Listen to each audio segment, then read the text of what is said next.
Hi, I'm Ben. And I'm Josh. And this is a Bad at Magic podcast, a podcast about games, life, and other things, and welcome to episode 101. All right, Ben. So the University of Buffalo in 1929 did something revolutionary. And what they did is they standardized their course numbering system. And they were the first ones to do it, and it took a few years for it to catch on. So it wasn't until like the early to mid 1930s that other colleges started to pick up the same 3-digit numbering system for their courses. The first digit was showed what the academic level of the course was, 1 for freshman, 2 for sophomore, et cetera, et cetera. The second digit was supposed to be for the department, like it was the English department or the math department or the science department or whatever. That would be the second digit. And then the third digit was just the numbering of the class for the department. Sequential. Yeah, this is class number whatever. And this is how we differentiate the classes that this department is offering. But somehow, regardless of all of this like standardization that they tried to do, 101 became the default. This is the first class that you will take in our department at this school. And I am so glad you chose to talk about this topic. If you didn't, I was going to ask you about it anyway. I mean, why does 101 mean the first thing you need to study? It's because the University of Buffalo in 1929 did this. How did it catch on everywhere? So it caught on because this was about the time where more and more people started going to college, and businesses had a vested interest in being able to compare and contrast different college experiences. And so like the example that was given in the reading that I did was like, if this person gets a passing grade in cost accounting 203 at Kent State, how does that compare to this guy who also got a passing grade so there was a business need to accounting standardize. 4? Yeah, we needed something that we could compare two different college courses, apples to apples, for the job market. But still, why I don't know, University of Buffalo, why wasn't it Harvard or Yale or Oxford or something? Why was it the University of Buffalo? You expect these snooty Ivy League colleges to innovate anything? No, sir. They still speak the Queen's English, I'm pretty sure. Those places are so steeped in tradition they can't see progress to save their life. Okay, so I still wonder what the magic thing that made what they had done tip and have such wide influence. But I like it. Honestly, it might just have been, this might be an example of the first thing that makes sense just catches on like wildfire. Like, that's perfect. I get it. It explains everything. It does everything we needed to do. Why reinvent the wheel here? Right. So that if I take 101 and 102 and 201 and 202 and then go to another college, I should be able to pick up with 301. Yeah, theoretically, assuming that you don't go to Harvard and be like, well, we don't care what Kent State is doing. This is Harvard. Awesome. Well, welcome to episode 101. I wanted to tell you some interesting things I'm starting to learn as I'm having some experiences with the Kuwaitis over here. There was a few things when the first couple of times I interacted with them where I just wasn't ready to listen and observe yet, but as I'm starting to get more comfortable, I'm getting it. So there's an office I deal with when I collaborate with the Kuwaiti Air Force where they've put their 4 English speakers down there. I don't understand why, but on any given day, any one of them could be in there, but they're almost never all in there. So I've talked to Ahmed and Yusuf and Sultan and Abdel. Anyway, any one of those 4 guys could be in there with varying degrees of success of the amount of English that they can speak. And I was asking one of them about one of them, and I said what I thought was his name, and he gave me this look of confusion, like he didn't know who I was talking about. And so I got out my phone and showed him the guy's name, and I'd said it right. And he goes, oh, you mean, and then he said something else. And I realized that they call each other something else different than what I would call them, that they use so commonly that they forgot the guy's actual name. So are you talking about like they have nicknames for each other and they don't remember each other's actual names, or they're telling you the nicknames? Yes. So they told me the nickname, and it's not a nickname like we do in the American Air Force where we give people stupid like fighter pilot call signs. Ooh, don't let any pilots hear you calling call signs stupid. That's steeped in tradition again. Josh, do you have a call sign? No, of course not. I was an RPA pilot. Josh, you have a call sign, don't you? No, I don't. No, I do not have a call sign. You get call signs in actual pilot training. The backseat or air battle managers sitting in the back of an AWACS give each other call signs. Why don't RPA pilots do it? I didn't have a call sign because you only get call signs at specific types of pilot training that I did not go through. I went through this abbreviated. It's one of those... Yeah, they didn't want me to be a real pilot, so they didn't give me any of the real pilot stuff. Okay. Anyway, so I found out that there was something they call each other that wasn't it. So I asked him to explain it to me. And he said that in the Arab culture, and he didn't have enough self-awareness to be able to explain why, because I asked him why like 3 times. But in the Arab culture, they refer to each other by the name of their oldest child. Hang on. So that would be like me calling you Michael? Yes, not Michael, father of Michael. And in Arabic, father of is Abu. So I would call you Abu Carter. No, don't do that. Yes, that's what they do. They call each other father of Carter or father of Michael.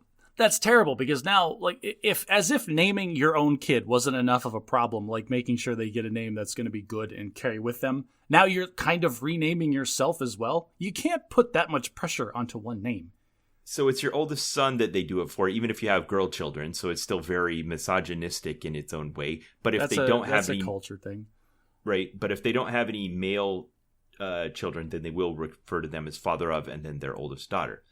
And the same goes for women. There's mother of So, but wait, the mothers, when you're mother of, you say mother of, and the oldest son still, like the girl children still don't matter.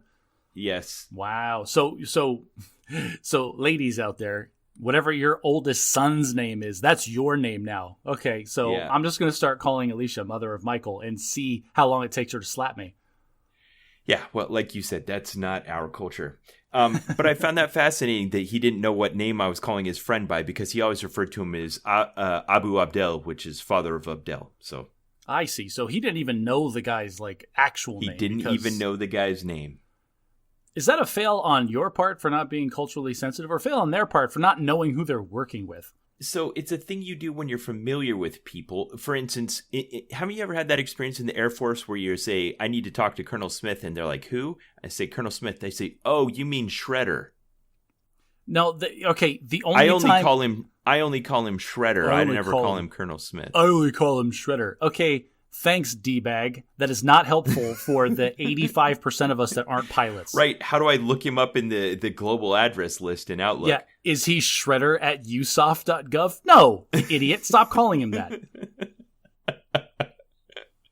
Yeah. Well, sometimes it's so well ingrained. Especially, you see, in our 4-stars are pilots, and they have this culture, and they'll even call themselves by that.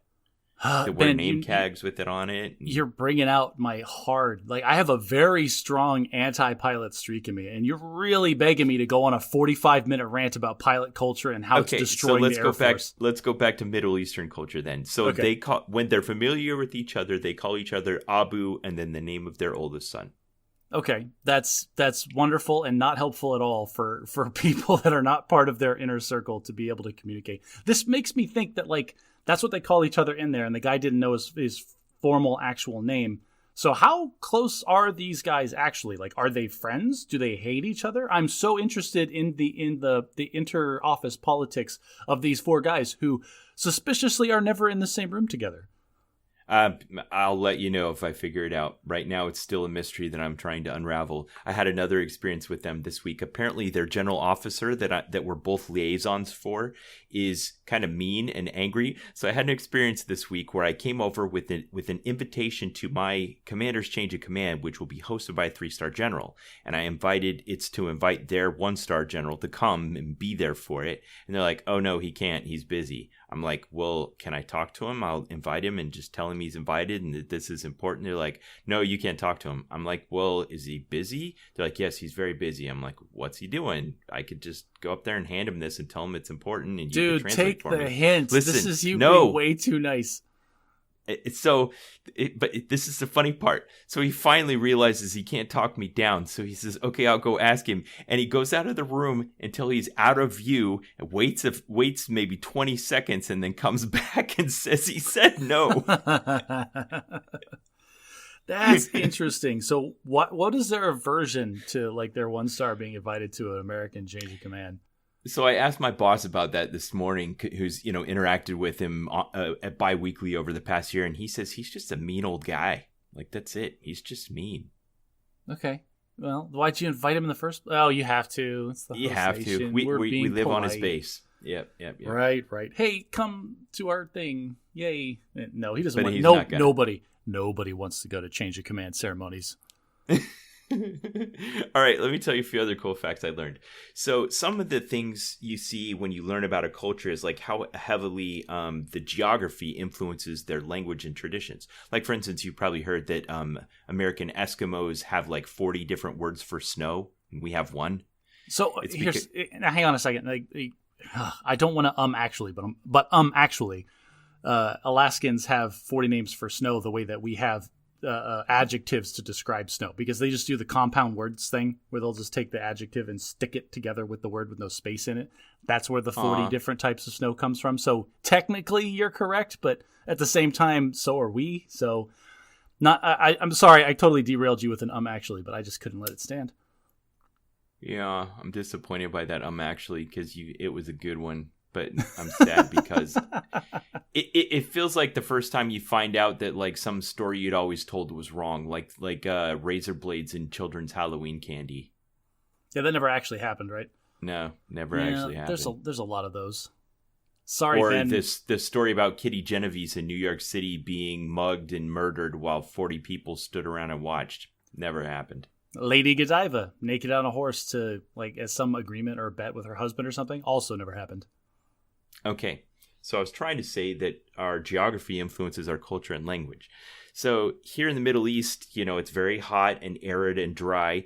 And my interpreter told me the word for umbrella, which is shamsiya. But for us, umbrella is a unique word that calls to mind something that we hold overhead to keep the rain off of us. And they have a device like that, but the word sham is their word for sun, and siya means shade. So shamsiya means sunshade. So they call an umbrella sunshade. Do they have a different word for this, for the same device for rain, or do they have a different device for keeping rain off you? No, they would use that device for keeping off rain, but they call it sunshade. I see. The primary purpose of it is for a sunshade. Right. That's but at least the same device. I'm glad that they recognize they can also use it for rain, and they're not just standing out in the rain every time it does, like Andy Dufresne. just All I have is this stupid shamsiya. I wish it's raining again. My stupid sunshade is useless today. All right, I got one more for you.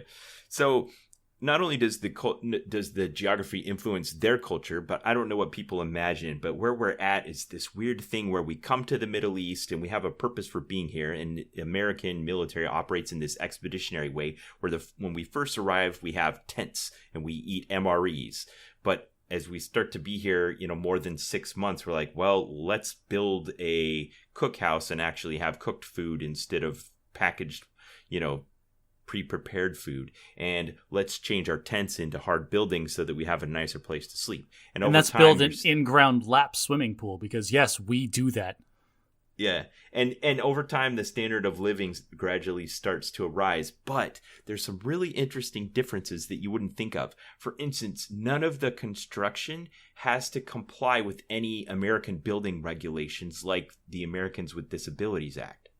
So you kind of take it for granted, but everywhere you go is like high curbs, no step downs, stairs in front of doors, narrow entries, and the kind of thing that just makes it feel really different when you're in America, where there's all of those mandatory accommodations for people with handicaps. Do what's interesting is you're calling to mind when I was in Afghanistan. I was at an army base, a little army base in the middle of nowhere. And they had a handful of buildings that they had the locals like construct for them out of brick and mortar and like the plaster and whatever they do in Afghanistan. But what was interesting is when they hired the locals to build these buildings, they didn't build floors. They just did packed earth, like the packed down dirt, and they just built a building on top of it, right? But then the Americans came in after it was done, and they're like, "Oh, thank you so much for the building." And then they turned immediately to their construction guys like, "We need a concrete floor, so I need you to fix this." And so they went in, and after the fact, they poured like 4 inches of concrete into the building that was already existing there. But one of the side effects of that is it reduced the clearance on all the doors by 4 inches. Oh, and wow. Ben, I'm a tall guy. I'm 6'4", And I was one of the you few always people, had to duck down to go through doors. and not just like a little bit. Like I cannot tell you how this has impacted my entire life, because I smacked my forehead, not like the top of my head, but my forehead on so many archways in those buildings during my 6 months in Afghanistan that been to this day, if you watch me closely, I will unconsciously duck an inch or two going through any doorway that I go through. Yeah. Wow, that's another great example of how culture and geography and tradition influences our architecture, which then changes the way that we live our lives. Aw, what a fun little segment. Okay, so I think you had some follow-up too.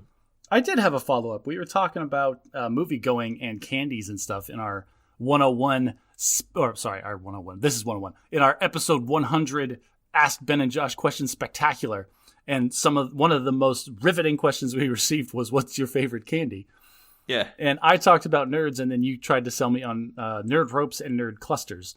Well, and I said that like they sounded good, and I like all of the things that you were saying. And so, Ben, I went to the movies that weekend after we had recorded, and I was like, I am required to get a box of nerd clusters for myself to enjoy at this movie theater.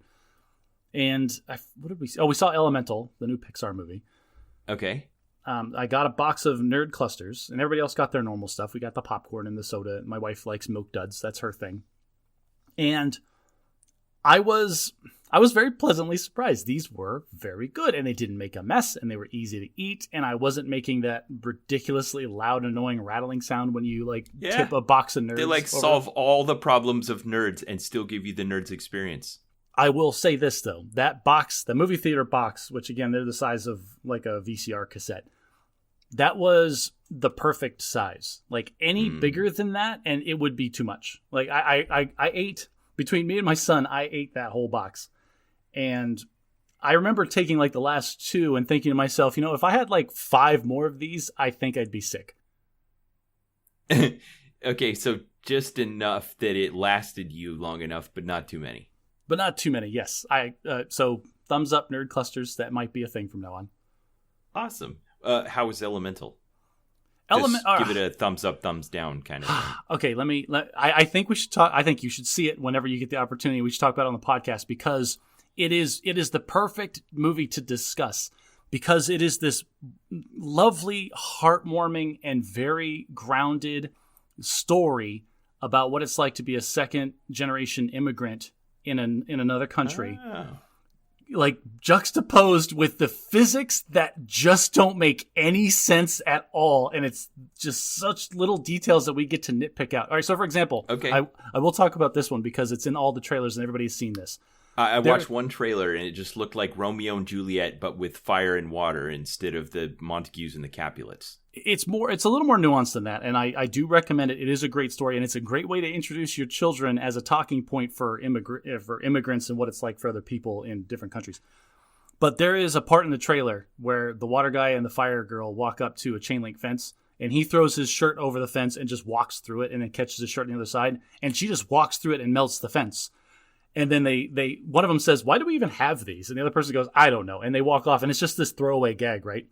But then after the movie, my son goes, those chain link fences aren't really fair to the earth elementals, because they're the only ones that can't walk through them or fly over them or whatever. And I'm like, okay, you're right. These chain link fences in the context of this movie are super racist against the earth elementals.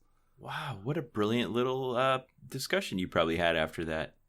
Yeah, from the mouth of babes, man. Like, I picked out a bunch of random stuff in the movie that drove me nuts, like the fact that she had a paper pamphlet that she was carrying around for half the movie. And then it was a major plot point at one point where she pulled it out of her pocket, like, I don't need this anymore. And then it burst into flames, like, wait. Like, is the pamphlet choose? Yeah, is the pamphlet flammable or isn't it? You can't have it both ways. Yeah. Yeah. I bet they discussed that and ultimately just let it go. Well, and that's the thing for a movie like that. Like the point that they were trying to make and make it accessible for kids in a way that's not going to be offensive for adults, I think that overrode a lot of the, this doesn't really make any sense. All right, I had one other from here that I wanted to talk about. So speaking of 101, whenever you get to a new base, they do like a new base 101 briefing where they make everyone sit in a room together and they tell you everything about the base. Like, here's what you need to do to comply with the safety program and the equal opportunity program and the sexual assault awareness program, and here's the post office hours and just everything you need to know about the new base. And one of the briefings that we got was from OSI, which most people don't know what OSI means. I think I forget what Army calls it, but Navy calls it NCIS, and that's a famous television show. Everybody knows what that is. It's the cops. No, it's not the cops. It's a special kind of cops. They're like the detectives. Oh yeah. Sorry. It's the smart cops. Yeah. So okay. So all right. I'm going to let that go. Oh, man. Okay, so yes. Listeners, Ben just did one of those things where he looked around in his room. So I'm thinking he might be rooming with a cop and he doesn't want to talk bad about him. No, I thought I heard someone at the door. Anyway, yes, they're the smart cops. So they were giving us their brief, and the guy who was briefing said, let me tell you about the number one crime that people have been coming to our office right now. And everyone's ears kind of pricked up, and they all sit forward in their chairs. They're like, what? And he said, it's sextortion. Have you heard of this? What? Sextortion. So extortion, but with the sex at the beginning, which just makes everything better, right? Not this.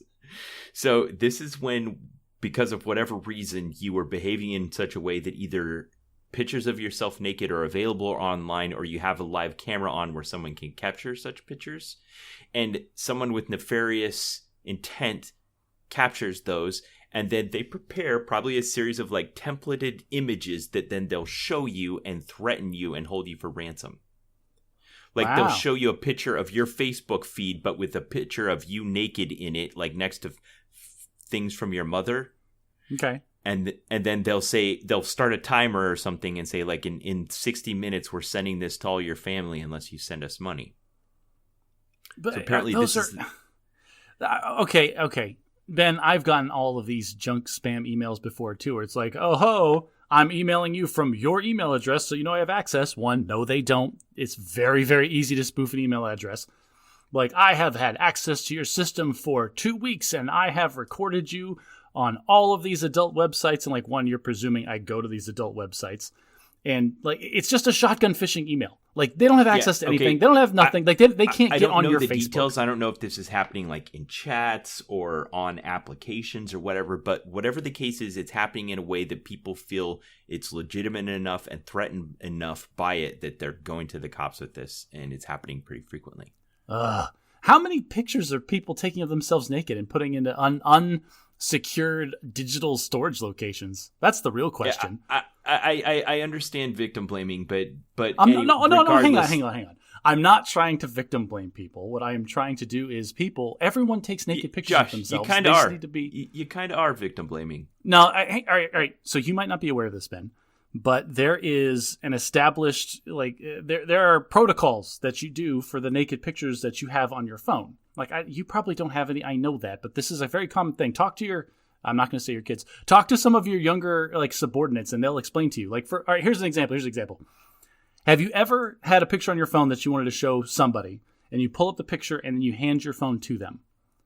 Right. Yeah, you've done that. Yes. Okay. Now, but do you let the person who's holding your phone start swiping left or right? Yeah.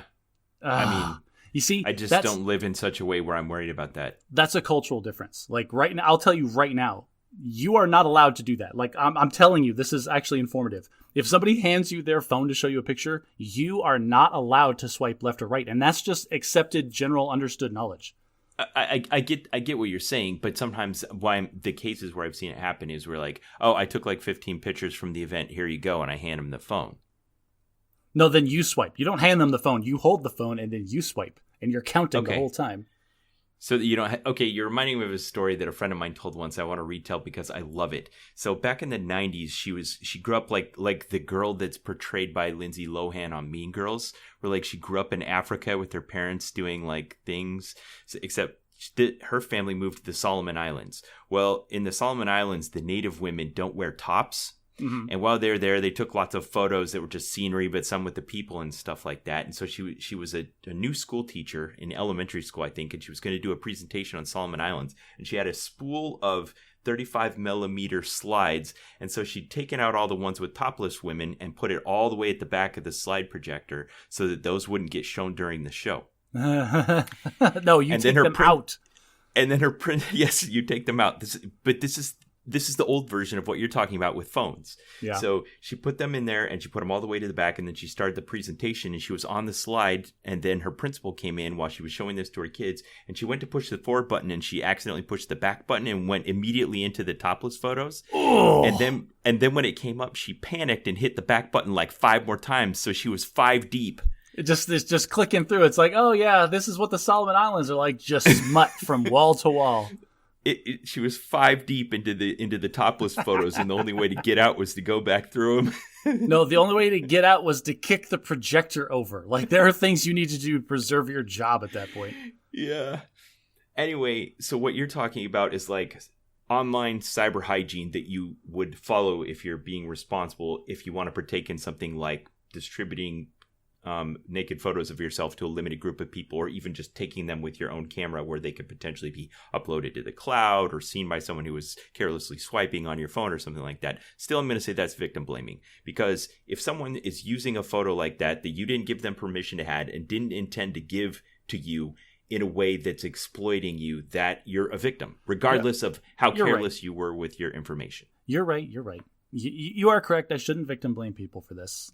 So yes, I guess it's good that they've involved OSI to track down these nefarious actors that are somehow, what are they, cracking into the phones or the computers? Or they didn't say how it happens. So I'll little insider tip: 9 times out of 10, it's somebody at the comm squadron. Like, you bring your laptop in there for support, tech support. Like, hey, it's blue screening every couple of days. Like, they're gonna go through everything on your system and they're gonna take what they want.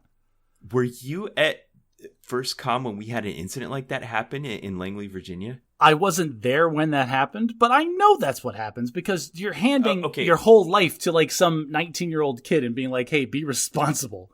I want to tell you what happened, because this one in specific, there was a couple of airmen in the dorms that were having a sexual relationship where they'd exchange naked pictures of each other and stuff like that online. That's a normal thing, Ben. But then the relationship broke up, and one of them was angry at the other. And so out of revenge, they emailed it to the entire distribution list for the squadron. Oh, you're right. I was there when that happened, because you were probably in the NCC. Were you the one that had to go delete all No. the emails? No. I remember I was in the website development shop. There's a little shop of like 5 or 6 guys. But I remember getting an email with an attachment and then getting 5 emails immediately after saying, delete that email, do not open it, like recall, whatever. And yes. So, as a good officer, I did what I was told, and I just deleted the email without opening it. I still look back on that decision with slight regret, like, oh, I had naked pictures, and I just deleted them like the good rules-abiding citizen I am. Yeah. I didn't see it because I wasn't on that distribution list yet, but I do remember my NCO in the office sitting there in front of his computer, clicking on his emails, and then shouting a curse word, standing up and bolting out of the room. Because I think he knew all of the people involved and wanted to go tell everyone to look at it or whatever. I don't know. Yeah, I remember that, because then the person who was subject to that material was offered. Oh, I remember this. How much of this am I allowed to talk about? Because I remember the conversations like after the fact where like they found this person that was the victim of this, and they offered them, we can put you on leave for a little while. We have a name for this, don't we? It's called revenge porn. Like This was 2005. This was way ahead of its time. Well, we didn't even coin the term revenge porn for another 2 or 3 years after that. Well, I remember the person that was the victim of this revenge porn, and they're telling her, like, we can put you on administrative leave for a couple of weeks while we expedite a change of station. Like, we can remove you from this circumstance where everybody has seen these pictures of you. It was so new that this was happening that they were going to, like, move her to a new base because of the embarrassment of this. But the female, the victim, said, nah, it's fine. I think it's kind of flattering. And I'll tell you, Ben, like from the conversations, like her entire leadership structure, just like jaws dropped, didn't know what to do with that. Wow. They're like, all right, we were going to do you a solid here, but stand down. It comes to a point where it's like, okay, you don't get the choice. We're going to do these things because now there's so many like morale, like good morale and discipline issues that arise from everyone in your unit having seen one person like potentially naked. Yeah. Wow. All right, Josh, this segues perfectly into today's Bad Technology segment.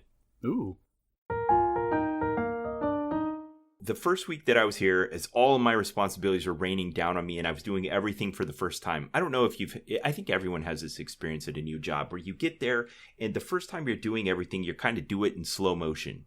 Because you don't know where things are and you don't understand the relationships and the flows of data and people, and you just move in slow motion. And so you're getting it, but it takes a while. Well, but you're triple checking every step and asking yourself hard questions before you do anything. And if one simple question requires 10 pieces of knowledge and you only have one of those 10, you got to go get the other 9, and every single one of those 9 other things you need to know all has its own process for finding it out. But then once you have all that on lock, it's easy. Yeah, everybody settles into the job. Everybody knows what it's like to be at your job for the first week and then the first month and then the first year, and then you're fine. Right. Like, somebody could just ask me, what's the chaplain's phone number? And I'd be like, oh, crap. Like, I don't know where the phone guide is. And then when I find one, I go, oh, I don't know if this is the updated version. How do I find the updated version? And on and on and on. Yeah. Okay. So during that first week, at one point, there was a reason that the commander said, hey, would you please send an email out to the entire wing with this information? Ooh, that's scary. So I'm the commander's exec, and this kind of thing could probably come up frequently. So I brought up the email, and I brought up the information, and then I typed in the name of the distribution list to send to all 3,000 people in the wing. And Outlook said at the top, you don't have permission to send to this distribution list. Right. That's a thing. At the server level, they get to determine who gets to shotgun emails to everybody. Because if Probably because of the incident back in 2005 at Langley Air Force Base. Well, just imagine like the people in your office that hit reply all to group emails and then multiplying that by 3,000 people. Like, you can't have that. Yes. So I went to try to send to it and I couldn't. So I emailed the comm squadron, said I can't do it, but I had a time deadline for when I needed to send out the information that the commander gave me. So I contacted public affairs, said, could you send this for me? They said, sure. And they sent it out. I had to go through revolutions multiple times, but I eventually got access. The day that I got access, I got a message that I needed to send out to the entire wing, and I did, and no issues, except for the fact that as soon as I sent it, I immediately got back 175 messages from the server. Yes. Yep. That's... So I got back 175 undeliverable notices, which immediately all came into my inbox. Like, bam, 175 new emails. That's when you get to call the comm squad and be like, so, hey... Not telling you how to do your guys' job or anything, but you suck at getting these people off this distro list. Yes. And that should be part of their out processing. The comm squadron says, okay, this person's out processed, and they remove him from the list. So I did just what you said. I immediately emailed the distribution list to the comm squadron and said, hey, this is a problem, but I'd like to help you. I can package up this list of the people that, I got kickbacks on, and then you can take them off the list. And I wanted to say what email distribution I sent it to, but I didn't know the name of it. So I typed it in the carbon copy. Oh, no. Yeah, you typed it in to get it to autofill out of the list, but then you left it there, didn't you? Oh, Ben. And then I forgot, and I clicked send. Oh, God, you're so that guy. Like, there's so many stories where you're that guy. But okay, so... On the bright side, my email to the comm squadron was well-worded, no typos, respectful, and utterly boring. Like, really short, no salacious details, not annoying to look at. People just look at it and go, oops, they accidentally sent me this, and delete it. Like, no big deal. Like, yeah, the worst thing that happened was 3,000 people went, ugh, what an idiot, and then deleted the email. Yes. But it was, okay, but here's the thing, Josh. So I clicked send and I stepped away from my desk for a second and someone says, hey, sir, I think you accidentally sent an email to the wing distro that was just to the comm focal point. I'm like, what? And I came back on my computer and there was another 175 kickback messages. So I panicked and I went to I don't know if you've ever recalled an email before. I have, yeah. Listeners, but if you have. It never works. Okay, so you go to your sent items and you open up the email and then you click on it and you choose to recall it, and then it gives you a dialog box with a choice. And because I was panicked, I made the wrong choice. Here's the choice. The dialog box. Oh, no, you didn't. In the dialog box, there's a little checkbox that says, send me a notification if this recall succeeds or fails for each person. So, and your computer immediately bursts into flames.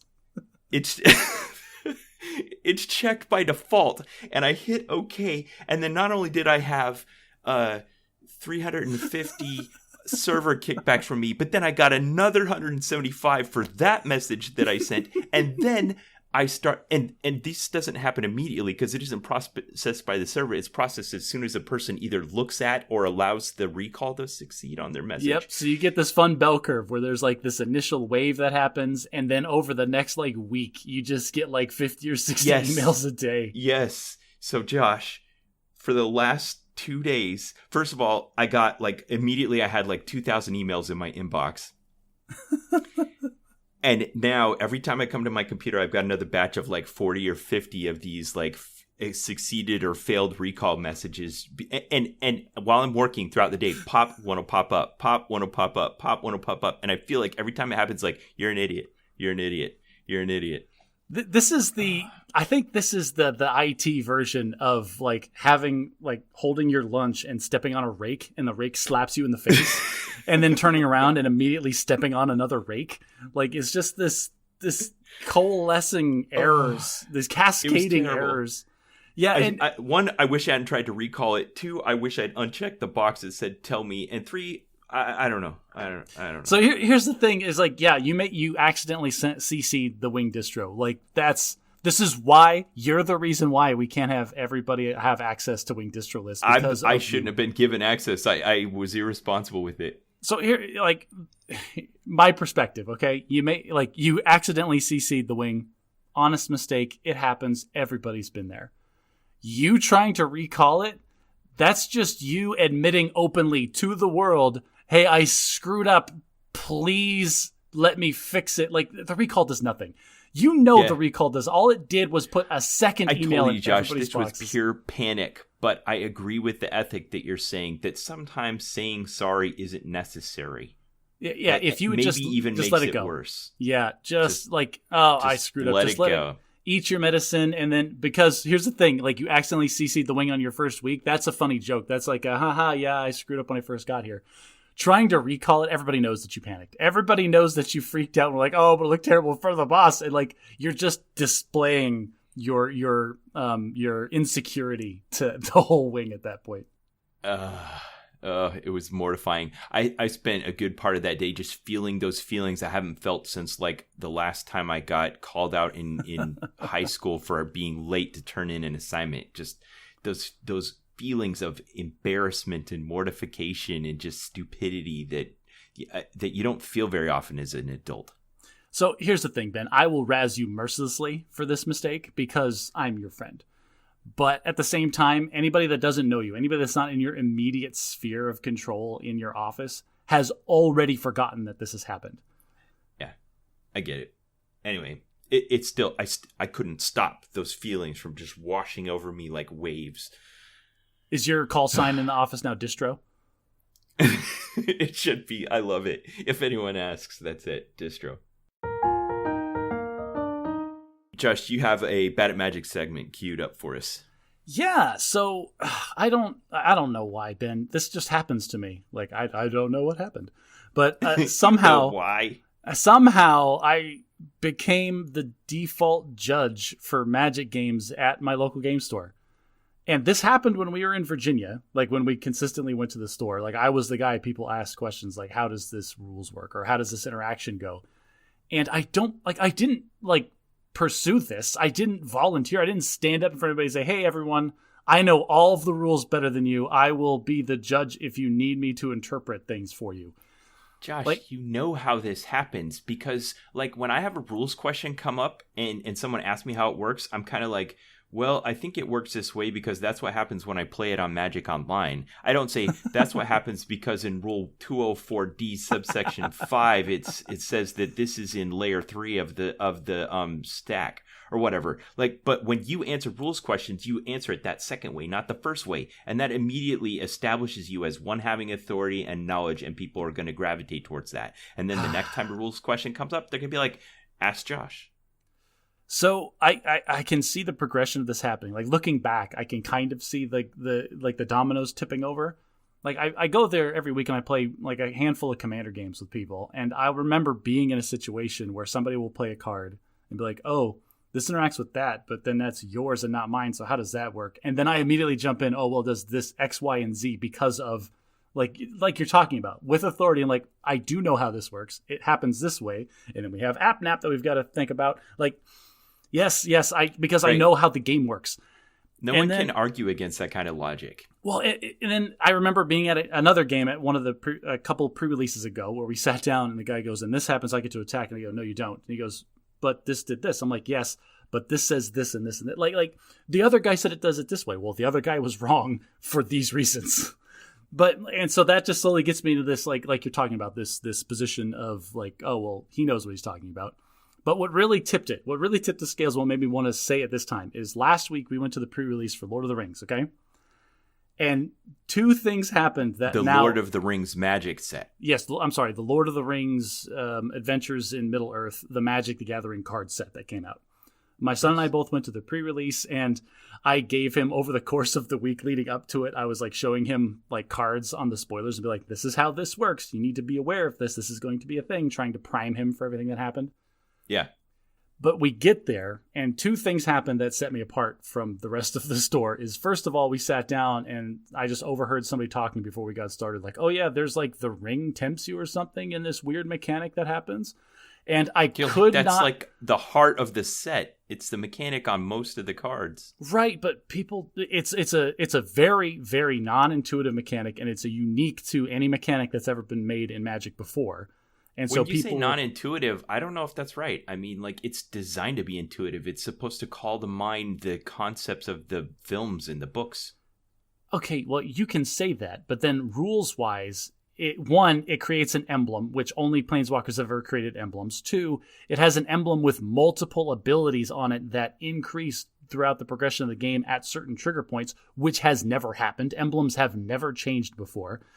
3, it's an emblem that creates a pseudo token that you put on creatures you control, which is something that has never happened before.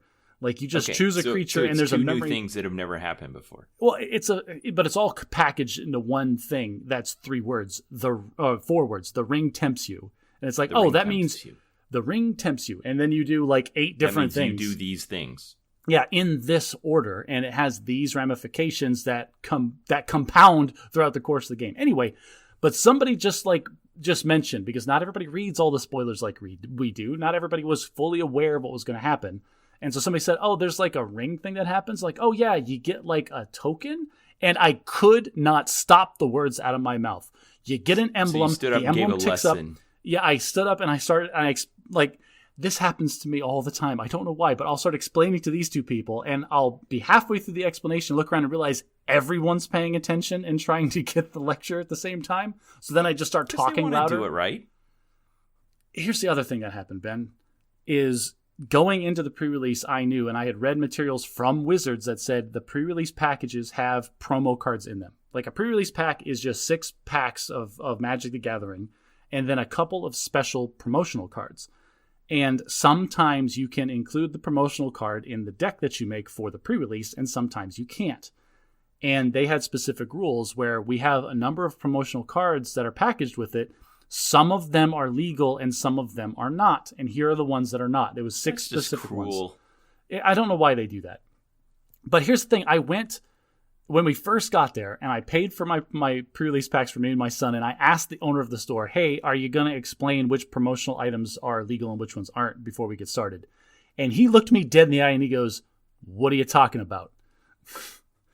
And I go, okay, well, there's 6 full art promotional. I gave him the whole thing, and he goes, would you mind explaining that to everybody before we get started?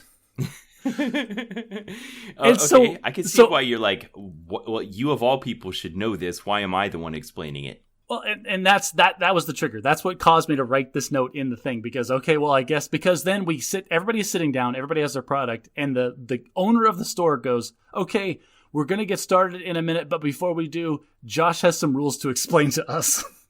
And you are now the de facto store judge. Yeah, and I stood up and started explaining. I realized, oh, it happened again. I'm the guy. Yeah. Well, Oh, okay, I'm sure you probably know this, but maybe I've gone to a lot more game stores in a lot more places than you, where you get there and every local shop has the guy. He's there most of the time, and he's been playing long enough, and he can usually do a pretty good explanation that even if he's not an official certified judge, whenever a question comes up, everybody goes, "Oh, ask Robbie." Well, I don't care what the real rules are. Whatever Robbie says, that's what goes here in this game store. I don't think it's meant to be like that. I just mean more like he's the one that can do what you do. Right. He's like, just, we've vested trust and we believe that this is the guy who has the knowledge. Yeah, I get it. Nobody can explain it more convincingly than him. Like ChatGPT, he can be very confidently wrong. Listeners, if you're listening to this and you've ever considered playing Magic the Gathering and this is dissuading you, don't be. Like, you can still play the game and have a good time if you don't know the comprehensive rules by heart, all 280 pages or whatever it is. Like, you could still just mess up and still have a good time. And here's the thing. Like, yeah, you can mess up and still have fun with it. And rest assured, if you don't know what's going on, there's going to be somebody at your game store that's more than willing to be like, well, actually, because of AppNap, this is what happens. Yeah, and I mean, I think one of the things that Magic has going for it is that they've taken the time to make these comprehensive rules that makes everything follow a predictable structure so that you don't get inconsistencies. Some of them are not very intuitive. And I'll tell you right now, if you have like certain enchantments in play and try to copy something, I'm going to throw out my hands and be like, I have no idea what happens. Yeah. I get that you gravitate towards the corner cases, but I'm saying I've played some board games, like good examples are ones where like people have handfuls of cards that are designed to interact with each other. And I find that in the rules, I'm unsatisfied with the way it gives you a way for understanding when you can interrupt someone else and when you cannot. Yeah. Because in Magic, that's very well defined. Yes. And for Magic, there's these 280 pages of comprehensive rules, but you only need to know like a handful of them to really play. And there's always going to be corner cases and fringe cases, but there's like one complex thing that occurs in Magic called the stack. Once you understand the stack, you can play Magic no problem. Yeah. And because one of the main rules of Magic is do what it says on the card. And a lot of the time it explains what the rules are in the situation on the card that you're looking at. Plug for Tolarian Community College. Like, Tolarian Community College sponsored the podcast. Reading the card explains the card. What are you reading right now, Josh? So, Ben, I actually just yesterday finished the third book of the Dresden Files called Grave Peril. This one was about ghosts and vampires, and I'm still, like, every time I'm listening to this book, I'm that meme with the guy with both his hands just on his face, just so content and happy, just like, yes, tell me everything about how ghosts are made and how you interact with them. It's like, oh, well, I had to ground the ghost into reality by sprinkling it with this dust that's made of super real things, and then he's just describing random household objects, but they're super real. And it's just, I love it. I love the whole thing. And I'll tell you, this was interesting, though. Something different about this book from the others is that there was a foreword from the author. Like, before, as the audio production starts, you get the author speaking directly in the audio recording, like, this is where I really hit my stride. And a lot of readers agree this is the book where the Dresden Files really gets good. And I'm like, oh, well, I thought they were good up to this point. So that's exciting. Okay, great. I'm reading Bad Parts by Brandon McNulty. And I think if you remember in the last episode, I mentioned that I had this YouTuber that I like to watch who gave video tutorials on how to write. I put a link in the show notes of the last episode. Did you watch one of them? Thanks for putting me on the spot. I did not. Okay. I'll put a link to a different one in this episode because they're good. Anyway, I started reading his first book, which is called Bad Parts. And it's funny that you're mentioning a supernatural thriller because this is also a supernatural thriller. The main conceit of the plot is that there's a small town in a rural area where there's a demon that lives in a stream. And if you go to the stream with something about you that's broken, the demon will replace it with a good one and take your bad one. But now you're bound to the demon and you can't leave the town. Oh, is it? I mean, do they have like a Denny's? Like, is it a nice little town? Is there a Walmart? Because that's not so bad. The high-speed internet. What's the connectivity like? Yeah, it's funny that you say that, because there are characters that are really upset about it because they made the bargain at the time and they want to leave and they can't, and there's others like, I knew what I was getting into when I started. This is great. I love this town. Yeah, wonderful. Like, I'll stay here. I now my knees work or whatever. Can you bring more than one thing to the demon? Does he tie you closer to the stream? Like, do you have to make real estate choices based on how many things you want fixed? So the plot thickens when the demon offers them a deal where they'll be able to leave, but they up the ante on what the demon wants in exchange, and that's where I'm into now. So. Oh man, I love these Faustian bargains, they call these, where Yes. it's like it's always supernatural entities. Like, I can give Yes. you anything you want. You ever see that? All right, so this is a total tangent, but you ever heard of that movie where some mysterious person shows up with a box and like, press this button and you'll get $1 million, but somebody in the world will die? And Yes. then, like, the whole conceit of the movie is the two people, like, staring at the box for, like, half an hour. Like, should we press it? What's the moral implications of killing somebody? Like, have you ever seen the meme where it's like, press this button, you'll get $1 million, but somebody will die, and then the next 3 panels of the comic guy is hits the guy the button. just slamming it over and over until He's he's like, like, "Whoa, dude, bro, stop. chill." Yeah. That's me, Yeah. listeners. Like, if I ever get that box, if somebody close to you drops dead for no reason, it's because I was offered the box. Do it. Okay, let's play that out, Josh. Isn't there you wouldn't hit the button indefinitely? How much is enough? How much is enough? All right, so we're going to say what? The button's $1 million and it kills one person? Uh-huh. And we have no idea who the person's going to be. Yep, and you can't be traced to the death. Right. And is it random? Like, is it completely random? Or is it Completely guaranteed random. to be... Okay, we'll say completely random to the point where it could potentially include you. So Gotcha. that there's a okay, little, there's a 1 in 7... Well, actually, in this case, there would there's 1 in be... 8 billion. That's called like a... Is it 8 billion now? When did that happen? I thought it was still 7. It's official. Yep. Wow. Official. Okay. Huh. All right, 8 billion. So there's like a 10 in 8 billion chance that it actually kills somebody that I give two craps about. Yeah.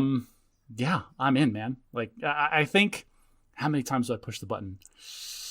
So if you push, in today's economy, in my financial situation, $1 million probably, it doesn't set me up for life, but it removes a lot of the stress from my life. I would own my home. gives I you would some own my slack. cars. It would give me a ton of slack. I would have some savings. The kids would probably be guaranteed to go to college. So basically all of my adultly responsibilities would be removed and or taken care of if I had $1 million. Now, if I had $2 million, now we're talking about all the responsibility is removed and I get to live a better lifestyle. Because now we're talking about there's enough slack that compounding interest comes into play where I might be able to quit my job and still make a ton of money on the side. Like just with the banks Okay. investing my money or whatever.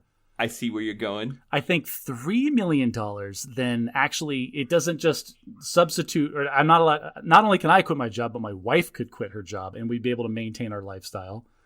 $4 million is where now our lifestyle is increasing. Now we can get a better house. Now we can get better cars. Now we can go on trips and things with our residual income. So that's about, I think the upper bound 4 is, times. the upper bound is 4, but all right, the first button press is guaranteed. Listeners, somebody is going to die. That's just the thing that's happening. I would be a bad father to my 2 kids. My 2 kids' lives would be much better if I kill one person. That's a win. That's 2 for 1. I mean, you can't get better deals than that. But the upper, if I'm getting greedy, then it's 4 presses. I think 2 is reasonable. I think 2 presses is reasonable. 3 is like, I just want better for everybody. 4, okay, now you're pushing your luck. What about you, Ben? Yeah. How many millions of dollars do you need to change your life? I couldn't push the button, Josh. Oh, you made me go first on purpose. This wasn't a setup. I just couldn't push the button. It's the difference between the deontological point of view and the utilitarian point of view. Like you did a very good deconstruction of the utility of that decision. Well, and the utility to me, yes. Is it wrong to kill people? Yes. But to me, I'm able to distill it in my mind down to are my financial problems worth the value of one random human's life? Oh, and here's the thing: is part of the conceit of this construct is that it's random and you don't know this person, and it happens off camera. It happens outside of your understanding, right? Potentially. Yeah. So if you changed the scenario and you handed me a gun and you said, go kill someone and I will give you $1 million that's untraceable to you and never linked back to this death, that's a very different question. Sure. I think the answer is still yes. That's why we get so much mileage out of the trolley problem, because it kind of abstracts away a few of the things that would make the decision much clearer. I think my answer to that question... You don't have to kill the person. You just have to not act or act. Okay, so let's change it a little bit. Not necessarily you get the gun and you have to commit the act. But if you press this button, you get $1 million, but you have to name somebody to die. Does that change it for you? Still no press, but I see how that changes. Dude, that makes it so easy. Like now we're talking 10 or 15 presses because I've got lists. These people, absolutely the world would be a better place without. So I love that scene. I can't remember which of the Avengers movies it was, but where War Machine was talking about using the time. It must have been Endgame. He's talking about using the time machine to go back and kill Hitler, and then he mimics strangling a baby. Just like. and then the stupidest storyline. That's not how time travel works. I'm like, well, obviously it is. You guys changed whatever. It's fine. Yeah. The TVA got involved at one point. Like, if the you Avengers. Like hearing us discuss time travel, we've done that plenty in past episodes. I like this idea of like, all right, what variables about this situation do we need to tweak where you're okay killing like an autocratic dictator, like somebody that is objectively bad. Like, okay, I like that question. So let me tell you about where I'm at in the moral space that I live right now, where I am a principled Christian who's also a faithful servant in my country's armed forces. Because some religions just decide that like their loyalty to God transcends their loyalty to their government, and their conscience as objectors to belonging to or participating in the military. Right. It's not like that for me. I've decided, well, first of all, my religion embraces a philosophy that we are subject to God, but also to governments. And right now that takes primacy, so we can be loyal citizens of whatever country we live in. 2 Latter-day Saints could be in opposing armies and fight each other in good conscience. And then just high five at the buffet in the afterlife. It's like, you got me. Oh, this guy. Bayonet to the chest. Good move. But what you're talking to, in my mind, in my religious upbringing and background, is the difference between murder and killing. Okay. The intent changes things. Yes. I intend to kill lots of people, Ben. I'm not going to do that because I'm not being offered $1 million, but I would like to kill many people. Well, speaking of murder and killing, at the heart of the trolley problem is the trolley problem, or some form of it, is at the heart of a lot of the conflicts in the canon of Spider-Man. Ooh, yes. Good transition. Man, that was top notch. Like, put that on the list of Ben's top 10 transitions. So for our main segment today, let's talk about Spider-Man Across the Spider-Verse. Okay. I've got to do this, Ben. I'm the story guy. Give our strongest possible spoiler warning. This movie is still in theaters. Like, and that right there, the fact that we are talking about a movie that has only been out for like a few weeks now and has been topping the box office, like, there's a reason that we can't contain our glee for talking about this movie. It is that good. Like, seriously, if you have not seen it, if you like any of the stuff that Ben and I talk about, you need to stop listening this moment. Pause the podcast, go watch the movie, and then you can listen to the rest of episode 101. Take a half a day off of work. It is worth it. It is worth it. Go see it by yourself. Like, honestly, just there's no excuse. You need to go see this movie. It's fantastic. And this is where the strongest possible spoiler warning comes in, because this movie can be spoiled in ways that other movies can't. Like, I one of the first things that I told Ben, I texted him as soon as I walked out of the theater, I am so glad that I was not spoiled for this movie before I walked into it, because I kind of was too, and I care less about spoilers than other people. I know some people that like won't even watch trailers. They don't trust the movie production company itself not to spoil the movie. Sometimes I do avoid trailers. Not for every movie, and not for this one. I did watch a couple of trailers. Like, I didn't go out of my way to seek trailers for this movie, but if it happened in front of me, I didn't turn away or block it out. But I also knew I was going to want to see it the week it came out, and I did. I went and saw it on opening night. this movie can be spoiled in ways that change the viewing experience. So okay, do not listen to this. I think we've covered that adequately. Let's get into it. I don't think it's adequate enough. Seriously, stop listening. All right. So I want to give my back of the book dust jacket reaction to this thing. First of all, wow. If the first one, Spider-Man into the Spider-Verse, wowed you back in 2018 when it came out, they did it again in ways I can't even imagine. I mean, it just blew me away with the stunning visuals, the great soundtrack, the fantastic acting, the way it took on so much canon in the Spider-Man comic universe, the action, the romance. It was just fantastic. I loved it. The storytelling is top tier. Like, it hit every story beat that you want a good movie to hit. Like, you laughed, you felt really genuinely bad for characters at certain points.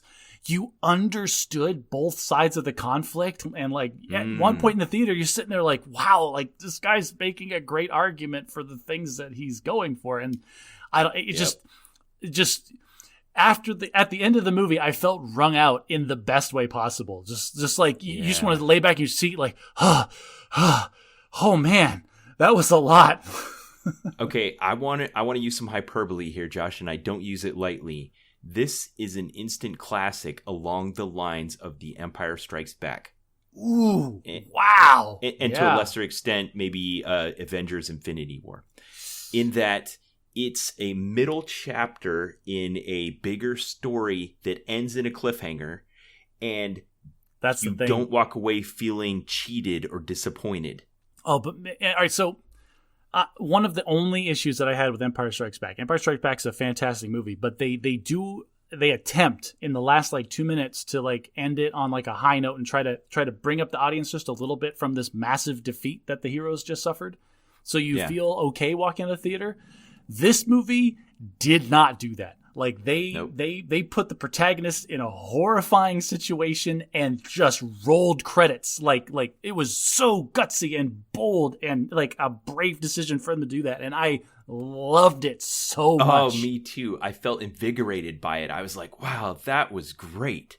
I'll tell you right now, because we did not know that. This is the major spoiler point. Neither of us knew that it was going to be a cliffhanger ending. We didn't know it was going to be a cliffhanger ending, but I could feel something bad happening because we're getting into the third act, and I'm like, they're not wrapping up the storylines, and I start getting this tension. What? How long is this movie? Are they going to be able to conclude this in a satisfying way? And then this terrible thing happens to the protagonist. It cuts to black, rolls credits, and my son and I both audibly in the theater went, "What? No!" And we were just you can't do this to us. Yeah, me too. Oh man. And it was so rich. It had that beautiful richness to it where there was enough going on to reward you researching into it and watching it over and over again, but not so much going on that you couldn't follow it or figure out what was happening. Do we want to do the quick plot synopsis for people that aren't going to see this movie? Okay. So this picks up a couple of years after the actions of the first Spider-Verse movie. Miles has noticeably grown taller. He's another year farther in school. Yeah, he's better at being Spider-Man, and he is the local Spider-Man doing the local Spider-Man things. Snappy comebacks, thwarting the bad guys in clever and awesome ways. Everything that you want Spider-Man to be. But he's having this struggle with his parents and juggling all of his responsibilities as a student at a very prestigious school with trying to be the local hero. And at the same time, he kind of makes it apparent that he's very, very interested in this interdimensional portal technology. It's low key, but he's talking about these are the kinds of schools that I want to go to because this is the stuff that I want to study. In no small part, I didn't pick up on that. I love it because they keep showing glimpses of his notebooks where he's drawn pictures of Gwen from the first movie. Exactly, and in the meeting that he's in with his school guidance counselor, they're talking about there's this school in whatever state, a couple states over, that are doing quantum teleportation, and I want to be a part of that. And it's just a part of the organic conversation, but then you're back, you're you're just trying to get back with what's her face. Yeah. But then everything gets turned topsy-turvy when Gwanda. What? Oh, it was the stupid name that he said wrong in the first movie. Oh, gotcha. Yeah. Everything gets turned on its head. He's having these struggles with this time management, essentially, and like failed expectations for his parents because he's still a teenager. Classic Spider-Man problem where he's always falling behind because he's busy saving the world, and then to people who don't know his secret identity, it just looks like he doesn't have his life together. Right, and then lo and behold, out of nowhere, a portal opens up and Gwen drops into his bedroom, turning his life upside down, and he thinks. Oh, well, it doesn't start with that. You're right. Go ahead. You're forgetting. The movie starts with like a 15-minute prologue where we delve deeply into her story. We go back to before the first movie and find out about her origin story, her conflict in her world. I am forgetting that. You're right. And this is an important. Thank you for correcting me, because this movie did feel like almost a 50-50 split between the two protagonists. Yeah, I agree. So we go into her world. I want to say Earth 65, and it was very different. Like everything's kind of like these muted pastel colors, and it was really visually striking to be there. We will have to. This is part where we have to talk about that for a second, because listeners, if you didn't like the visuals in the first Spider-Verse movie, they dial it up to 11. Yeah, you're gonna hate it because man, they went all in. Like, they're traveling to different universes, and you probably see this in the previews, but as they go to different versions of Earth, one of the biggest key ways that they differentiate these places is with the art style. And we're not talking about color palette, that is part of it. We're not talking about animation style, which is part of it. It's everything. Like, they decided, like, clean slate. They went to a different art directing guy and said, like, make an animated, awesome looking universe for us, and they just, whatever that guy came up with, okay, we're gonna dial that to 11, and that's what this version of Earth looks like. Yeah I love it. So we go to Gwen's universe and we see her origin story of her best friend Peter Parker getting killed by, I forget who the villain was, the lizard or something. It was her. No, Peter Parker was the lizard.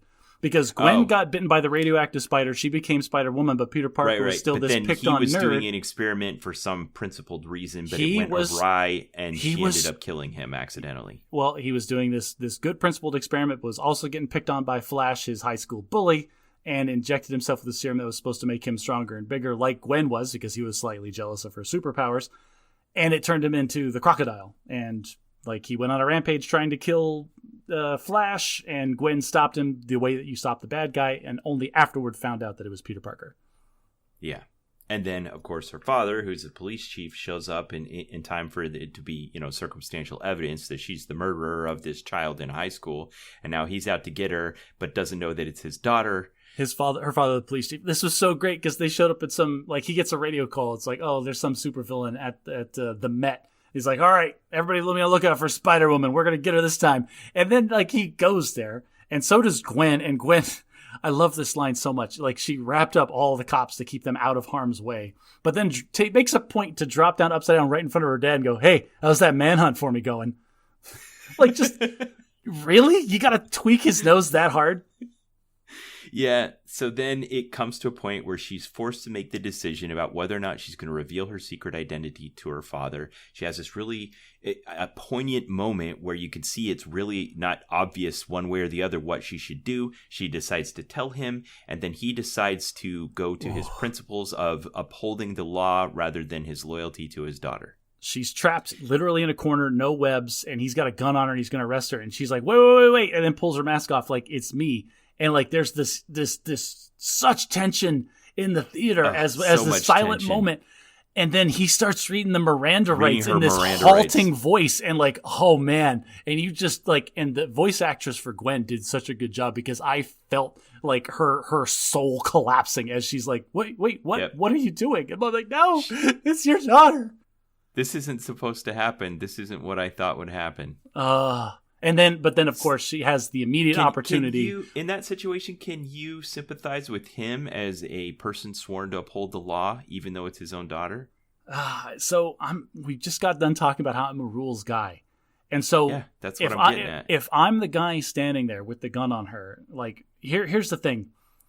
His whole life has been about this process. Like, he believes to his core You're a suspect in a murder. It is my duty to apprehend you and bring you before a court. But he absolutely had to have done the mental math where, like, if what you're saying is true and you haven't done anything wrong, then justice will prevail and you will be released. Like we are going to go through the process. And she wanted him to just shortcut the process. He's lawful good and she's lawful or chaotic lawful or lawful. No, that's not right. Chaotic good. Chaotic good. Thank you. God, I can't believe I screwed that up. He's lawful good. She's chaotic good. He's trying to like you can't do it this way. If you really are good, then you have to be lawful good. Kind of the way that you poke at me sometimes. But so that's what he was trying to do. And but all she saw was her dad not supporting her in that moment. Okay, now there's a part I can't remember in the plot. So we had all that happen, all her backstory that gave her the pain that was kind of the source of her character in the movie in the first movie. And now in this movie, after we get all of her backstory, now something happens where she gets inducted to this secret spider society. I forget how they introduced that. So she was fighting the Vulture at the Met, like in this part where with her dad that showed up at the and doing this. But there was some kind of anomaly happening in the multiverse where like bad guys from other universes came and she was fighting them. That Vulture was from another dimension, and as she's fighting him, some of the spider people from other dimensions showed up, and it turns out there is this multi-dimensional spider person like police force that makes sure this kind of stuff doesn't happen. And you learn more about that as the movie goes on, but they were there physically in the Met when this happened with her dad, and then basically they bailed her out. Like she's in this completely untenable situation, and they were strong like, fine, here, take this bracelet, you can escape all of your problems by just leaving your universe and working for us for a while. So who were the other two spiders that showed up? Was one Spider-Man 2099? Yeah, one was Miguel, and the other one was Miguel O'Hara. Miguel O'Hara. Jess Drew. Yeah, the Spider-Woman. Hey, because she introduced herself. Spider-Woman. Me too.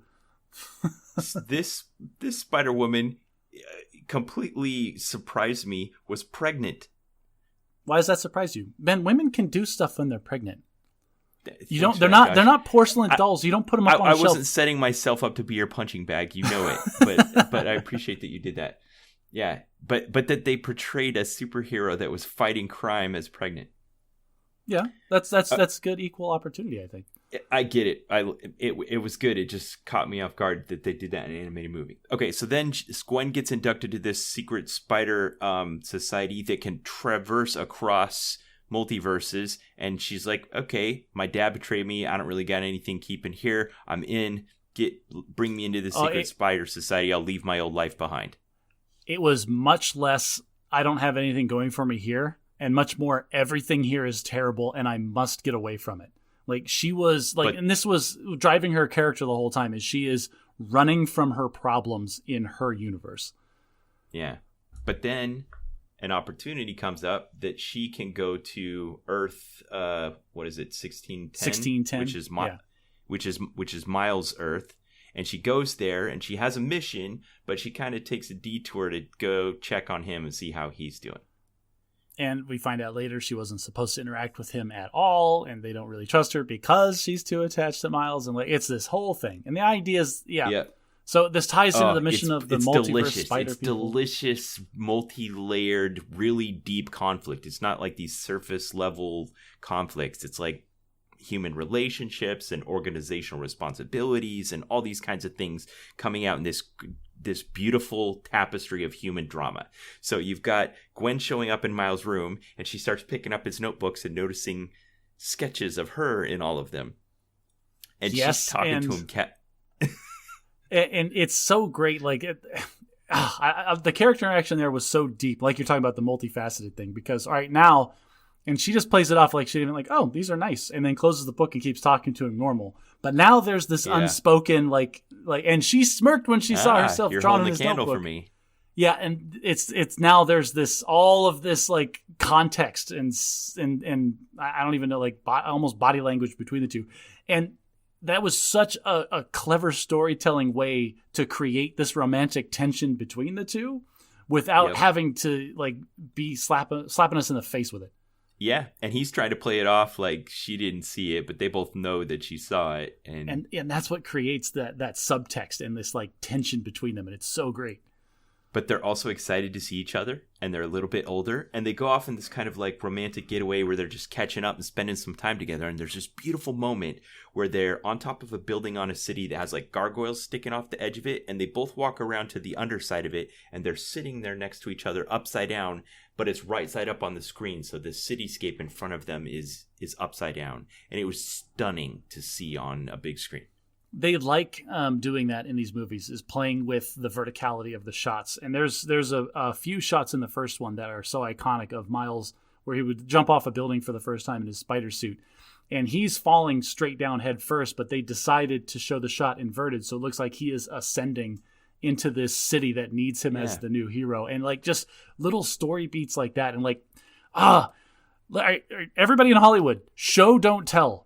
Like, this is a great, like, these two spider people having a conversation about how hard it is to be spider people while looking at the city upside down is a perfect visual representation of the kinds of emotional trauma these characters are suffering from. Oh, you're so right, Josh. It's so deep and so layered. I love it. Can I do some meta stuff for a minute?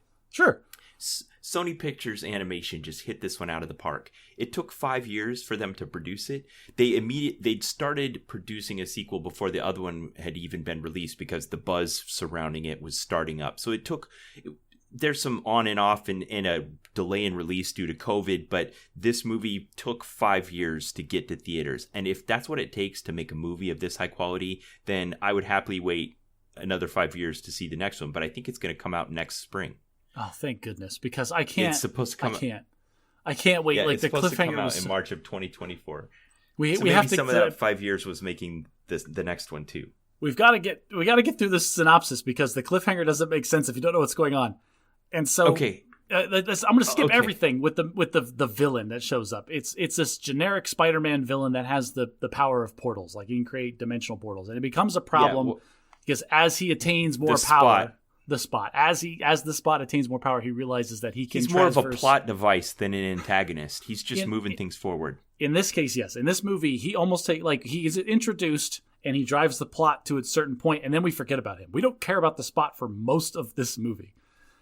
And the idea is that he attains the ability to travel between dimensions on his own, and that becomes a problem. And it, lights all the warning lights and signals in this spider society that we keep talking about. And so then, who would you say the real antagonist is? Oh, Miguel O'Hara. 100%. This is the antagonist. Spider-Man 2099. So, yeah. I used to read those when I was a kid. Miles overhears Gwen talking to her superiors, finds out that she was there on a mission, wasn't supposed to talk to him, and there's this much bigger plot that's going on. And Miles finds himself in a situation very similar to Gwen's, where he's like everything that's happening in his life is kind of bad. Like he doesn't like what's going on currently in his situation. His parents are upset with him. He's missing some stuff at school. He got a B in Spanish and he's a native Spanish speaker. His mom is pissed at him about that. And Gwen shows up and makes everything in his life better she is this flame that he's so attracted to for the moments that they are there. And she is leaving never to return. It is explicitly stated that she will never see him again. And he makes the decision, like, everything here kind of sucks. She is the light that I need. And he basically hijacks and hitches a ride to Universe 2099. He just chases after her with abandon. Yes, into another dimension. But other movies that depict conflicts between teenagers and parents do it in this like caricature surface level way that just doesn't have any weight or depth to it. And this did not have that at all. Miles' parents are main characters. You get moments where you just watch them talk to each other about like, how are we raising this child? They don't know he's Spider-Man. He just looks like a tortured teenager that's going through normal teenager stuff. And they love him deeply, and they care about his future, and they want to help him, but they don't want to come down too hard. And you can see both the dynamic between them as both the dad perspective and the mom perspective of the trying to force him and make him into a man and trying to nurture him and lift him up, and the how that meshes together into an end result where there was like that conflict over whether or not he was grounded and how to get him to interact with his guidance counselor to decide what he wanted to do in his future. And oh man, I could relate to all that so much from both perspectives. Yeah. It's such a beautiful depiction of what parenting is like, where the two like the parents are having these conflicts in this struggle where they talk in depth about the complex situation that they're in. And then they kind of agree on like, okay, this is how we're going to approach this. And then the child gets involved and you can see that what they talked about is the strategy, but they've got to now execute it. And it comes out different. And it always does. Like these are our intentions and these are our feelings, but we have to condense that down into action with this child. Like one of the parents grounds him and then the other parent lets him out, but it was for a good reason. And they couldn't decide if they'd gone against what they'd agreed to do or not. And it was just real. Man, if you're a parent, you know, like you'd have so many, like I'll talk with my wife for an hour about how to handle a situation. And you end up talking to your kid about it for 10 minutes. And their perspective on it is, I came out of nowhere with this thing. And like, no, man, you have any idea how much time and energy we put into these thoughts and feelings? You stupid kid. Yeah. So Miles goes running after Gwen and ends up in Earth. So they kind of take a detour, and I can't remember why, but they go to Earth 50101. Yes, which is Moonbatten. It's as if the U.S. was actually India, like downtown, like India. I can't name a city in India off the top of my head. Bangladesh, is that in India? Yeah, it's supposed to be like Mumbai, which is why it's called Moonbatten. Got it. And again, the art style takes a left turn. The animation style takes a left turn. Like it's very clear you're in a different universe. So they meet this brand new Spider-Man whose name is like a Indian portmanteau of Peter Parker. That's like Paviter Pabarkar. It's hard to it is hard to say. I'm sorry, I am not multicultural enough to flow into that. And he has his own kind of Indian version of Spider-Man powers, and then they just get thrown into the middle of this dilemma, which seems like a detour, but it sets up basically the main plot point of the conflict with Spider-Man 2099 and his Secret Spider Society. Let's talk about Indian Spider-Man for a second, because the internet is blowing up with this. Like, there is like a 90-second intro sequence where we get to know who this version of Spider-Man is, and everybody loves it so much. And apparently, like, they went through multiple iterations in the production cycle to create this sequence, and they had input. Like, the writers did something, and then they got authentic Indian actors, and they're like, this isn't quite right. And they went back and redid it multiple iterations to make sure that... I did not know this. This is so cool. Yeah, this took, like, just that intro sequence took a long time to perfect because they wanted it to ring as genuinely authentic for the culture. That's great. That's kind of how I felt about one of the more recent Marvel movies that was about South American culture, where, you know, they made a point to it was the one about Namor. I forget what it was called. Wakanda Forever. Yeah, and Namor was the antagonist in there, and they wanted to be true to the South American cultures they were trying to represent.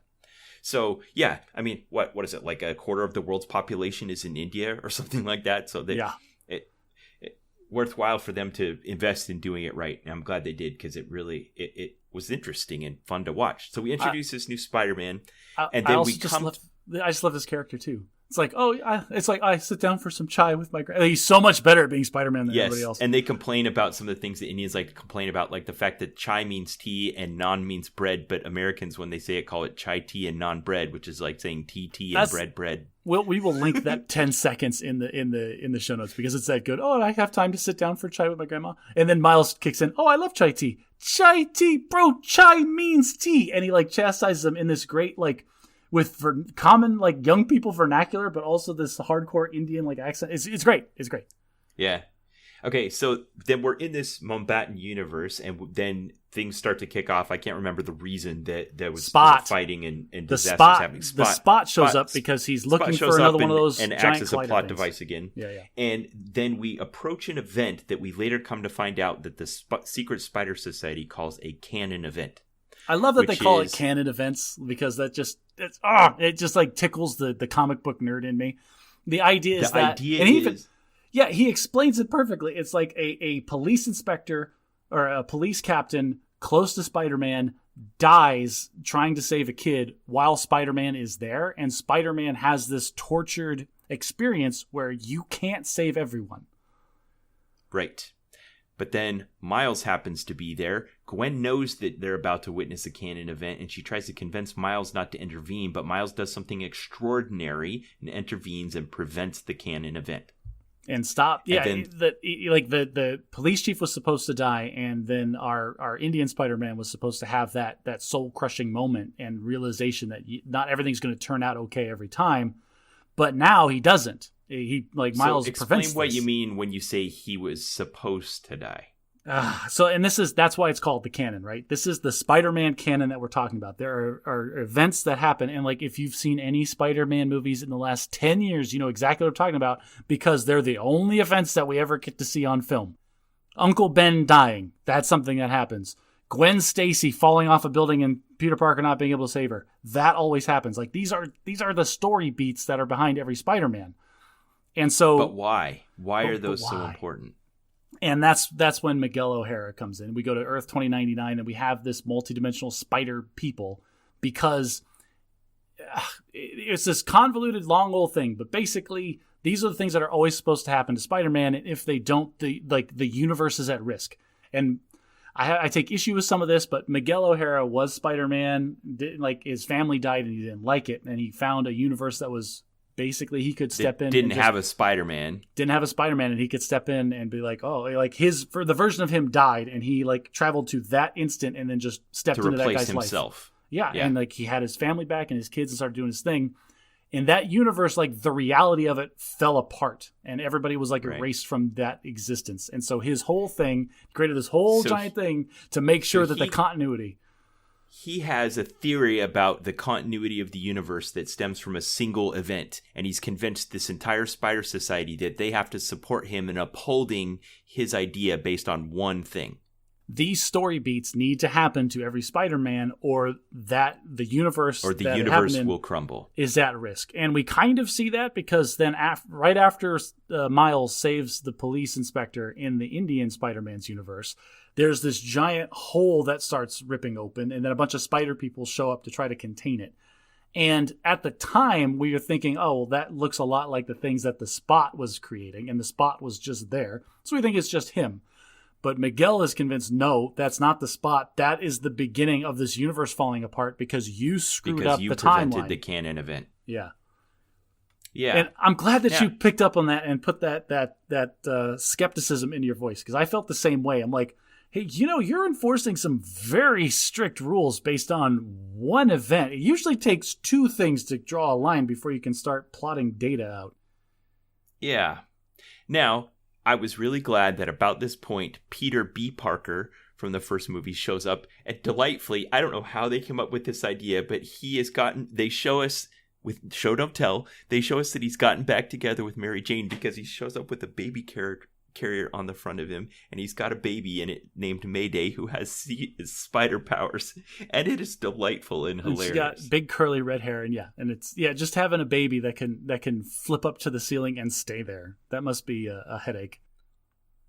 And it's like it was in the first movie, where this character Peter B. Parker just has this straight talking earnestness that makes him a breath of fresh air. Like he just tells Miles how much he missed him, like really heartfelt, and it's like, kid, you changed my life. I really missed you. I'm so glad to see you. And it just feels so nice. Well, it's also good to have that straight character in these like grandiose comic book movie type stuff, because Miguel was standing on an elevated platform talking about the end of the universe, and Peter B. Parker flips up there and like, oh, the end of the universe. God, you're so heavy, dude. Lighten up.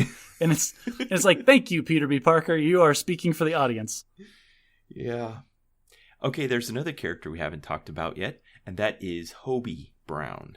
Okay, so Hobie is a great character. I'm glad he's in these movies. It makes sense for him to play the role that he is playing. He is from a universe where he is a punk rocker in England in that era where it was like, fight the man, like, the 70s with like this big anarchist push and like fight the power and big punk rock and leather jackets. And he's got that aesthetic where he's mohawk hair. But here's the problem. Here's the problem with Hobie. His animation style is that like newspaper clipping, like old style animation that British cartoons liked to use. And Ben, like, it's a great character design and it's a great choice, but man, it was so hard for me to look at. Like, I couldn't tell what was happening with that character half the time because of the shifting colors and the lines. Yeah, he almost looked like a wormhole whenever he was on the screen. I do like he's a great character, and he's important that he's in there, and he fills great roles. and there's great lines associated with him because obviously the punk rock Spider-Man is the coolest Spider-Man by default. And so Hobie, many ways. And Gwen has mentioned that she hangs out with Hobie a lot because she's a drummer in a punk rock band, and obviously Hobie like runs a punk rock band. And then they're like in an elevator, awesome spider elevator where you stand on the ceiling and it goes up. That's fantastic. Love that.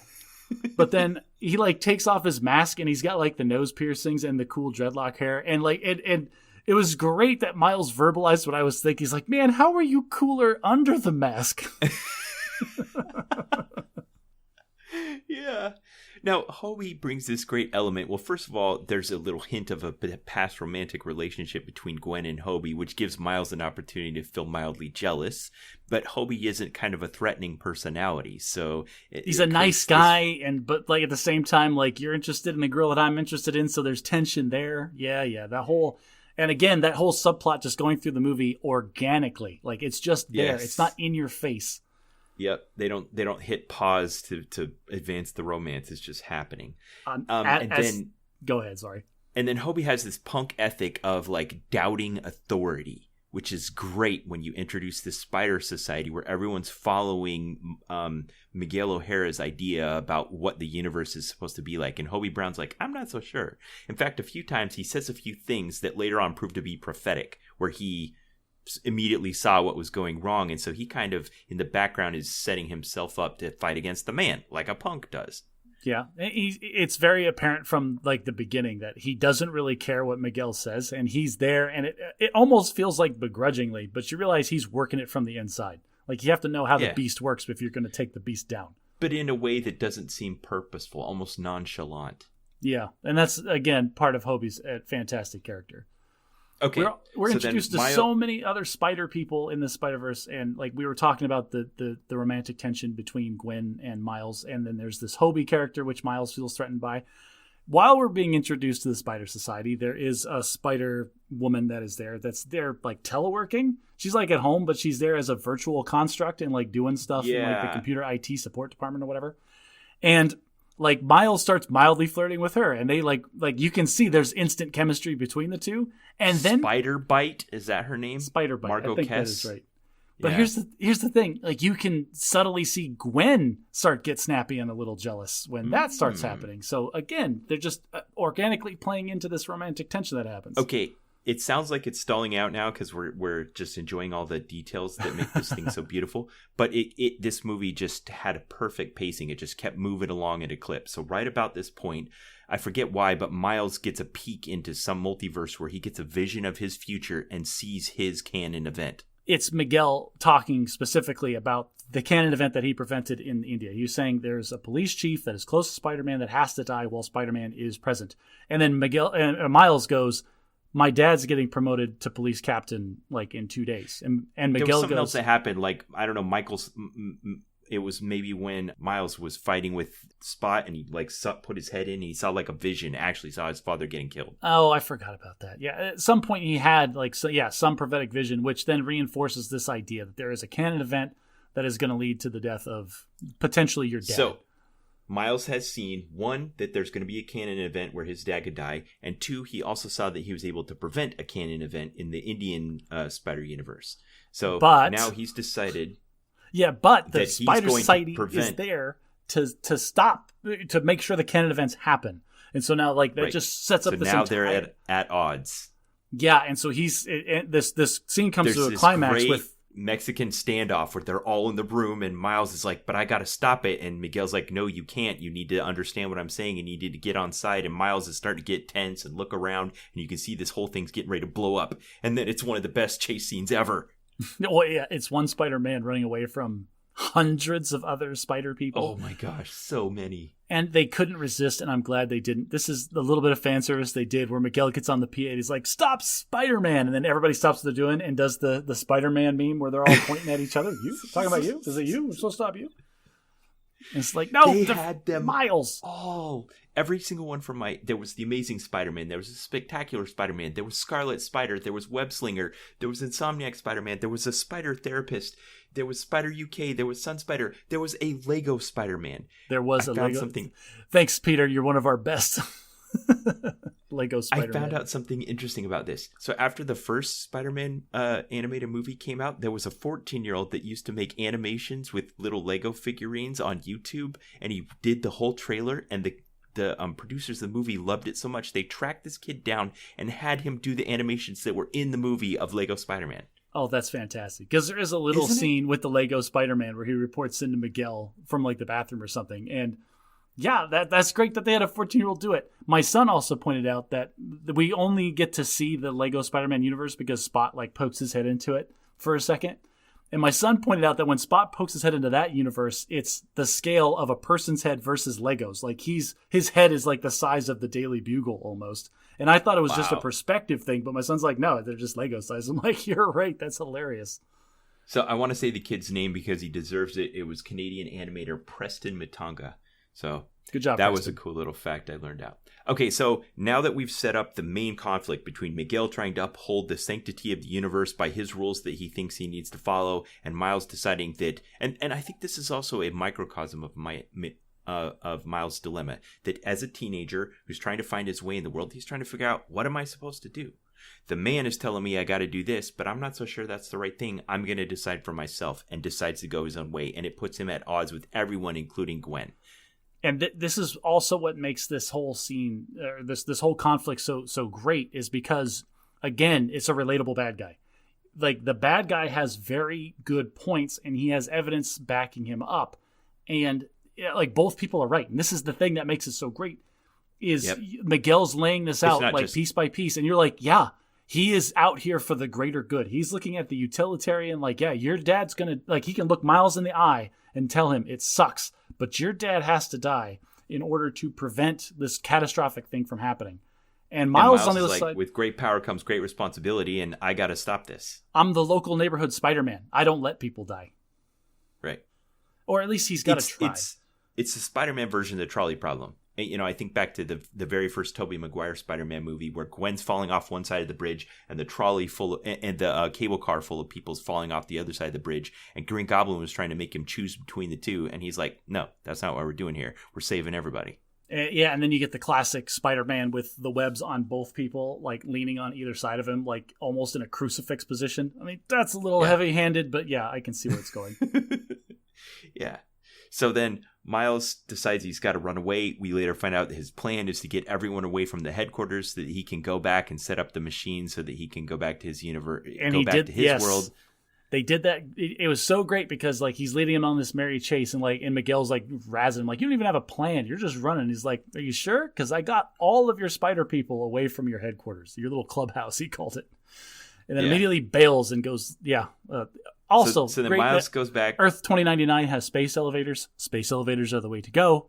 We need to look into that. Awesome. Yeah, it was all stunning to look at and interesting. So then Miles goes back to the headquarters. He sets up teleport to go back to the Earth that he thinks he's from based on... I've got to do it this way. So this was the slow burn moment for me that just was such an excellent payoff for this whole movie. The idea, and they set this machine up at the beginning. It's run by Spider-Bite. It's the go-home machine. And it analyzes the target's DNA. The person you stick in this machine analyzes the DNA, figures out what universe they're from, and sends them back to it. And he gets in there, and it's like this skin of his teeth type moment that he gets it to fire off and send him back to his universe. And at the same time, Gwen immediately starts like, I know where he's going, and she bolts trying to meet him there. And we get this great scene where Miles is in his room and he realizes that he's got to come to grips with it, and he's got to get his parents involved because of what he's going to tell them. Yes, and it mirrors what we've already seen in the prologue with Gwen Stacy, where she had a moment where she decided she needed to confess to her parents. Yes, and so it calls back all of those emotions, and you're wondering the same kind of thing. Like, if he comes out to his parents, are they going to support him or are they going to betray him like Gwen's did? And then Miles has this moment where he's deciding if he's going to tell. Yeah, and there's so much tension building for you as the audience, and he's struggling to talk to his parents the way that a teenager would, and he's not saying it clearly the first time, and it takes him a couple iterations to get it out, and he's like, Mom, I'm Spider-Man. And she looks at him in this heavy moment. Who's that? Some comic book person? And it's this great, like, release of tension a little bit for a moment because you get to laugh and release some of this built up tension. You're kind of confused. You're like, what's going on? You're like, oh, I immediately wrote it off as like, of course, the mom has no idea what he's talking about. Moms never have any idea what their teenagers are talking about. But then as the scene starts playing out and you start getting this unease, like not all is what's going on here. And then the door opens and his uncle walks in. Uncle Aaron, who died in the first movie. And then that's when everything... all right, so while the scene is happening, it keeps jumping back to Gwen, who is clearly outside of his house and then sneaking into his room. And she's in his room, and they do this flash cut where they set it up perfectly. They're both in the room. Moment happens at the same time for both of them. And they don't hit you over the head with it, because I came to this realization a full 30 seconds before they said it out loud, or Miles thought it and it was narrated. But oh no, he's in the wrong universe. And this whole scene comes crashing down on you. What's going to happen? And this is the universe where the spider was from, with the little spider 42. The spider that bit Miles in the other movie. It had a number 42 on it. Right. And so that injected him with that spider's DNA, but that spider was from Earth 42. And so when the go back machine hit him, it sent him back to the spider's universe, not his. And we find in this universe that the radioactive spider went to the wrong Earth. There was no Spider-Man. So there's no Spider-Man. And so we see this slightly dystopian New York with fires that are burning. Like Back to the Future 2, where Biff is king. And we hear in this newscast kind of running in the background, we're oh, the Cartel of Seven or something. They said some name where this is clearly a criminal syndicate of supervillains that's running New York. Dystopian universe. And then the memorial painting that's on the wall that was his Uncle Aaron is now the picture of his dad, who apparently is dead. And Miles is just trying to slip into this role. Aaron's expecting to become with him. He's hey, we got a job to do. It's clearly talking about committing this crime at a bank or something. But then they're starting to pick up on the fact that he's not the real Miles. And then they knock him over the head and take him prisoner. And this whole scene at the end, they did it so well. And he's trying, he's tied up when he wakes up, his hands are completely bound, and he's trying to have this conversation with Aaron because he knows that Uncle Aaron is the Prowler and was a bad guy. And he's you don't have to be the bad guy. You can make a choice. I'm not from here. And he's spilling the whole thing, trying to talk his way out of this situation. And then, the best reveal ever. Nega Miles shows up. And Aaron goes, why do you think I'm the Prowler? And then then the Prowler shows up with the gear and the helmet and the mask and the iconography and the sound that plays that's so iconic. Turns out that sound was an elephant that they put through some kind of audio filter a bunch of times. Little trivia for you. But yeah, he shows up with that iconic noise that freaks my kids out to this day when they hear it. And then the mask does the Tony Stark thing where it reveals itself, and it's Miles. And it's a very world weary, cynical, battle hardened Miles that's the Prowler. And so you said your dad's still alive. And that line right there, that immediately sets up the whole plot for what's going to happen in the next movie, right? Because now we have... I'm not following. This is the thing I keyed in on, is that Nega Miles, if we're calling him Nega Miles, keys in on the fact that you said your dad's still alive? Okay, we just, all of these things just clicked in Nega Miles' mind. One, there's the multiverse. Two, the multiverse version of me is here present, so travel between them is possible. And three, his dad's still alive. If he got here, I can get there. That's, in my mind, those are the dots that connected for this is what's going to set up. Wait, we're going to have another antagonist, right? We have Miguel, who's trying to stop Miles from preventing the Canon event. We have Nega Miles, who is going to try to rewrite his own history, through the good Miles. And then we have the Spot, who has turned into some kind of multidimensional, deity, who's going to tear down everything that Spider-Man has built. And then all of these things are and then Gwen goes back home for a minute, reconnects with her dad, and then gets a new multi-dimensional travel device from Hobie, who's hoping to tear... Hobie's just immediately established himself as the anti-authority for the Spider-Verse theory thing. Yep. Gwen gets the gang back together to go help Miles try to make life a better thing. And we have all of these conflicting ideas that are happening around Miles, who's tied up, and then the movie cuts to black. Yeah, wow. Took my breath away. Yes. And it had to. And I was so upset, and my son and I were both the same. Like I said, we were in the movie. They're like, "What? No, you can't do this to us. You can't leave us with this tension for 6 more months." But at the same time, I'm walking out of the theater. I'm like, I am so glad that they did that. There is no way that they could have told all of that story in the time that they had. They're just doing it right. So it was the longest ever animated film made by an American studio. I didn't know that. What was the runtime? I didn't feel like it was 140 minutes. Wow. Okay. Now, if you put foreign animated films on the list, it's the 17th longest film of all time. Ooh, there's some foreigners. They like their animated films, right? Japan specifically. That makes sense. The next closest animated film that you would have heard on is Lord of the Rings, the 1978 animated Lord of the Rings movie that was 132 minutes. Anyway, it had a budget of $100 million, and it's already made like over $500 million at the box office. The cast and crew had the largest of any animated film ever, over 1,000 people working on it. Wow. And I like the way that you pointed out that they would like just pick an art director and say, all right, you make Earth 1610, you make Earth 5101, you make Earth 928. And they all just had all this artistic freedom. And I bet it was a good way to let a lot of people work in parallel to come up with a good end product where you could just kind of mash it all together and have this interesting multi-dimensional world to travel through. And they did it so well. There was no doubt in your mind when you were in a different place. And it was an immediate visual cue that this is where we are now versus where we were a scene ago. They established that at the beginning, and then you could just jump cut between parallel universes, and the audience is still keeping up, no problem. This movie was proof that too many cooks doesn't spoil the soup. You had 1,000 people stirring it, and it was better because of it, not worse. There was 240 characters in 6 universes, and they somehow just had all those plates spinning, and it worked. Oh, can we also throw out that they didn't throw Marvel under the bus, but they definitely acknowledged that the MCU movies with Spider-Man happened. With Miguel O'Hara, like, don't even get me started about Earth, with Doctor Strange and Peter Parker from Earth 1099 or whatever number he said. There was one short live action sequence where there was like a clerk in a store or something, a woman. I don't know what that was all about. I think that was one of the parts with Spot jumping from universe to universe, looking for like his whole plot thing. He was looking for those super colliders to increase his power. Yeah. And you'd mentioned early Hobie's animation style. That was supposed to mimic like 1970s punk rock albums, covers, and posters. And they, emulated the look of like Xerox prints where it was running out of toner and grayed out quality, those kinds of things. And that animation style apparently took 2 to 3 years to finish. So Jeez. Not only was it hard to look at, but it was hard to do.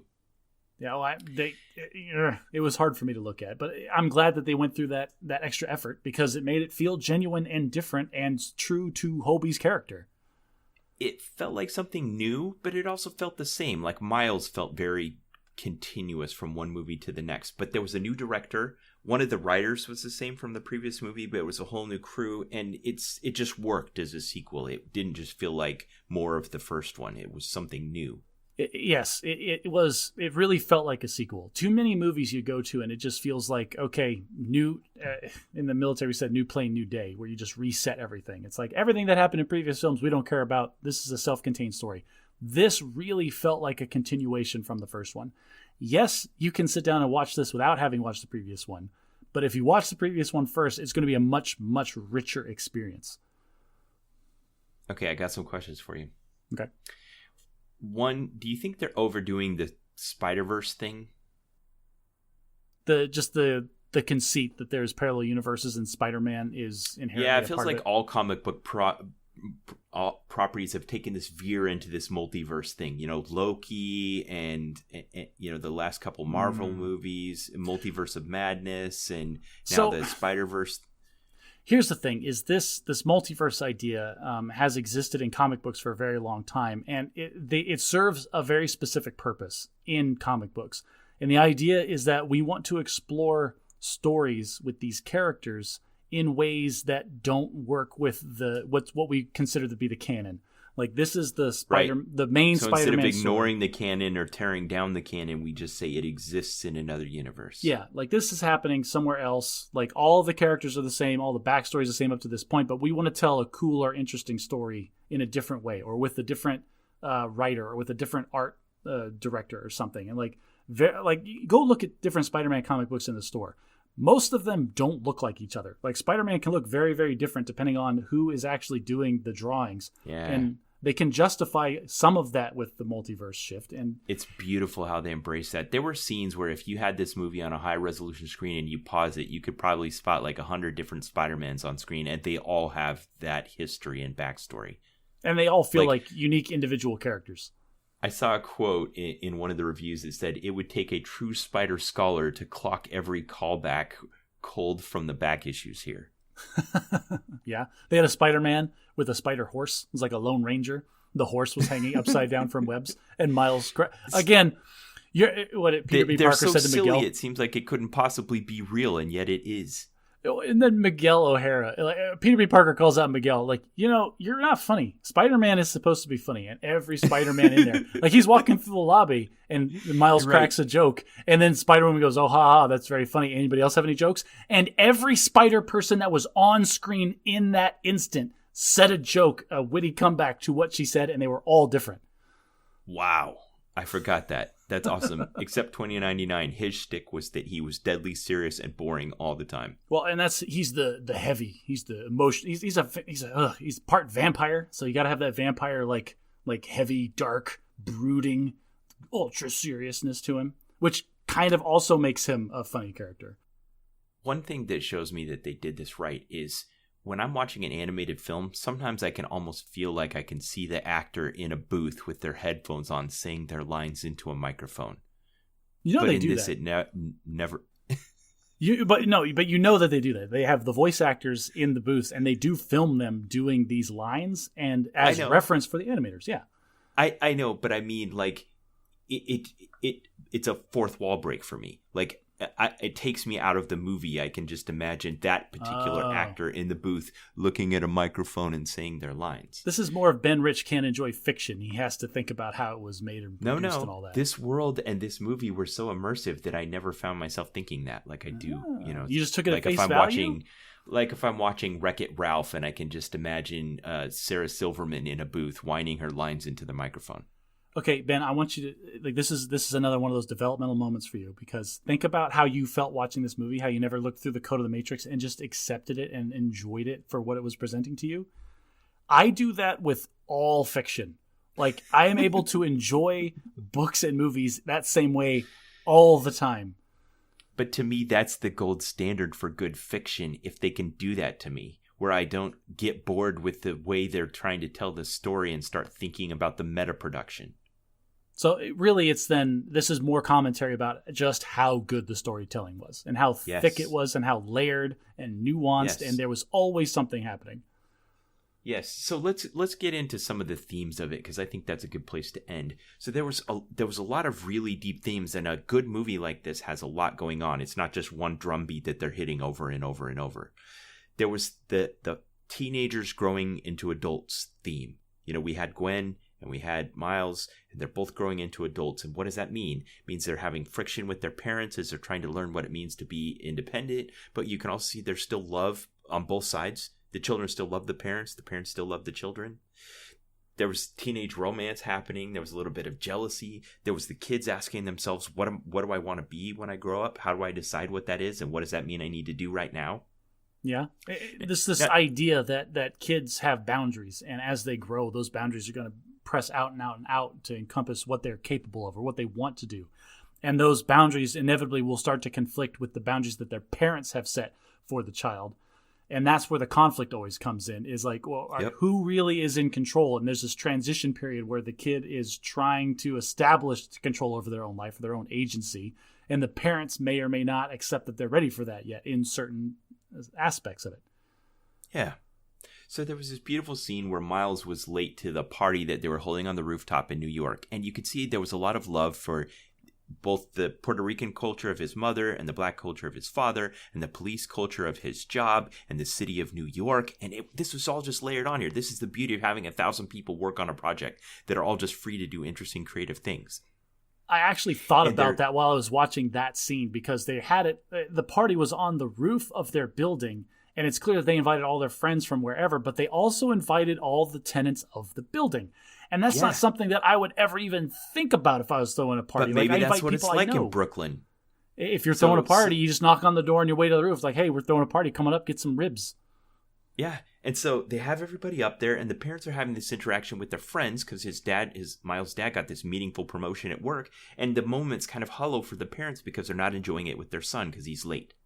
And so first they're worried, but then when he shows up, then they're just upset because he's doing the teenager thing. In their mind, he was off rescuing people as Spider-Man in actuality, but to them, and they never know the truth, it's just the parent-teenager conflict. Yeah. We're telling him to do things, he's failing to meet our expectations. Should we crack down harder and try to force him to meet our expectations, or should we let him be himself and do things the way he's going to do them and just accept him for who he is? Well, and it's always got to be a bit of both, right? Because you have to set boundaries like, yeah, you can do what you want, but you also need to recognize the things that are important. And they really talked that through and you could feel them grappling with it and trying to do it. Now, there was an interesting conflict that I couldn't quite rectify in my mind where, like, Miles would go away and come back and he would be injured, or he would be gone for too long and nobody knew where he was. And it looked externally that if you didn't consider the possibility that your son was actually Spider-Man, that maybe he was getting involved in gangs or drugs or things that could actually be dangerous for him. But at the same time, it could just be normal teenage shenanigans. He could have been down hanging with his friends and got into a fist fight or something. Like, who knows what's going on? And that's ultimately what his parents have to do. They just have to decide that they're willing to just love him and accept him anyway, even if that's what's happening. That also probably ties back into, like, listeners, if you're from New York, pipe in on the Reddit or the Facebook or whatever, because I don't know what it's like to live in an urban environment of that density. I can only imagine, like, you walk for 5 minutes in any direction and there is an infinite possibilities of shenanigans that you can get up to. Is that just an accepted part of raising a kid in New York, that they can go 2 buildings over and experience a completely different lifestyle that you're just not aware of? Yeah, I don't know. Ugh, crazy to think about. Okay, so that kind of brings up the other culture, and that is the another one of the themes, and that was of family and friends, where you could see Miles' loyalty to his parents kind of exceeded his decision to be a hero or maybe even be loyal to the other Spider-Men. Like, forget about it. He was constantly struggling with trying to rectify the priorities in his life. And that's what it's about. It's like, he's still a kid. Because he was seduced by this. He wanted to be in this secret spider society. He's like, that sounds really cool. Like, I want to be part of that. And at the same time, he's struggling with this. He knows he has responsibilities to his parents. He knows he has responsibilities to school and to his normal non-Spider-Man life. And like you said at the beginning, this is a classic Spider-Man struggle. It's just like, I have a normal life and I have all of these other responsibilities how do you juggle them? How do you get them to mesh without interacting in bad ways? And that's the whole secret identity thing. Telling people you're Spider-Man puts them at risk. So there's kind of 3 levels of loyalty that we have that are the basis for these relationships that become our friendships and family. And that is people kind of above you that have more power than you that you owe allegiance to, people below you that you have more power than that you have a responsibility to protect, and then people that are of similar ability to you that maybe are the ones most likely to understand you because they're similar to you, they get you. And you have all 3 kinds here. You know, there's maybe Miguel, who has this society that works for him, and Miles admires him because he wants to be part of the society. There's the people of New York that he owes to protection to because he has great power, and with great power comes great responsibility. And then there's the other Spider-Man that he feels a kinship to because they're like him. They also have had canon events, and they have powers, and they understand what it's like to be in that squished between those 2 worlds. And the constant conflict here being Miles, like the whole movie, wanting to tell his parents, or not necessarily tell them, but wanting them to understand the pressures that he's under and continue to be his parents, even though he's going through all of this. But they're missing key pieces, and that's what's causing this tension, this friction. Right. So he shows up late for his meeting with his guidance counselor, and his parents just look at it like, Miles, you don't know what you want to do with your future. And even though they're wrong about why, they're right about what.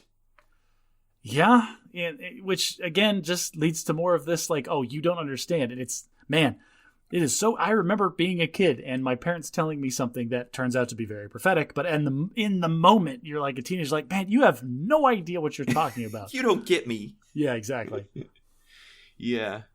And then lastly, there's this underlying theme that drives the main conflict between Miles and Miguel O'Hara. And it's not necessarily adversarial in the way it typically tends to be with good guys and bad guys, where they're like trying to kill each other. It's just they want different things and they're trying to prevent the other person from doing it.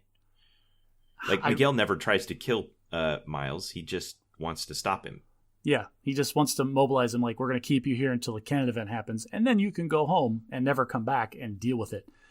I think if we boiled all of this down, like, I walked out of that theater feeling like one of the main themes that I could take away from it was running from your problems and just what that does to not just you, but to your family and like to the situation in general, because we see Gwen running from her problems and how it deteriorated. And we see Miles kind of do the same thing. And we see it's all this problem solving stuff, everybody trying to figure out their issues in different ways and how that can conflict. And then Miguel trying to like taking responsibility in the way that he thinks he's taking responsibility. Like, no, I'm never going to let this problem happen again, and turning into this like oppressive like regime or whatever you want to describe it as. Yeah. And it's just all of these things. It sounds stupid. Like there's that movie and TV trope where like, oh, this problem could just be solved with a simple conversation between two characters, but they're not going to do that because we have to have a runtime of 80 minutes. But this really felt like there's legitimate conflict and concern, and there's reasons that these characters can't just talk this out, and that really led to a palpable tension.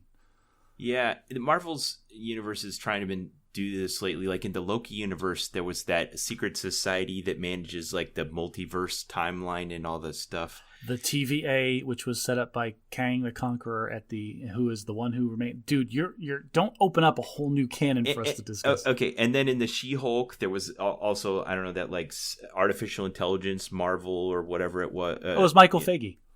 Yeah, Kevin Feige. Sorry. Yeah, again, those kinds of things.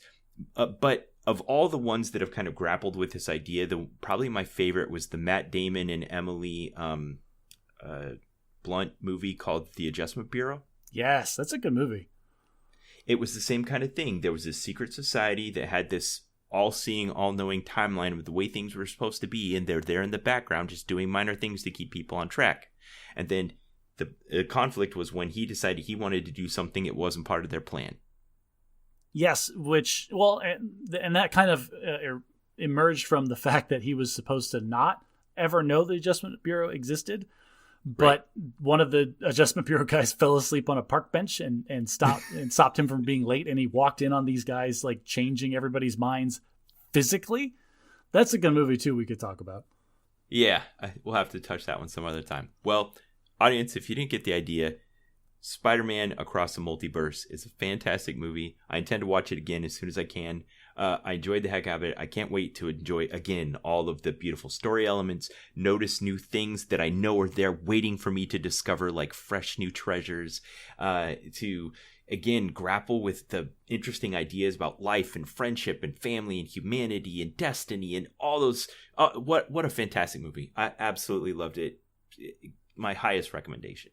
This is a masterclass in storytelling and visual design, and there are so many things. And there are times where you feel like the sound design is competing with the visual effects in a movie or something. But no, all of this from start to finish, everything that was put into this movie is serving the main plot. Everything is driving the story and supplementing the story and adding to the story. There's nothing distracting you. There's nothing that's counter to what's. It's just so good for so many reasons. Now, unless we have another pandemic, we should be able to watch the remainder of the story next March. I I cannot wait. Like, I just cannot wait yeah, to see the finale of this. All right. Well, audience, if you were listening, I'm sure you heard some things that you want to pitch in on, part of the conversation you'd like to join. We love it when you make comments. So you can go to our Facebook page. There, I put a photo album every time of some of the images and things that we talked about. There will be images from this movie there, links to the video clips we talked about, those kinds of things. If you want to join the discussion anonymously, you can go on our subreddit at reddit.r/badatmagic and join in the discussion there. We'd love to hear from you. If you like what we do, consider sharing us with a friend. If you like us, maybe your friends will like us too. If you really want to show us some love, consider taking your phone out of your pocket right now and giving us a good review on the podcast player of your choice. It's great, the visibility we can get from those things. So thank you if you've already done it. And if you want me and Ben to wax prolifically for hours on end, I think we talked about this movie longer than the runtime of the movie. If you want us to keep doing that forever, consider becoming a patron on our Patreon page. And until next time, try to be a little less bad at magic.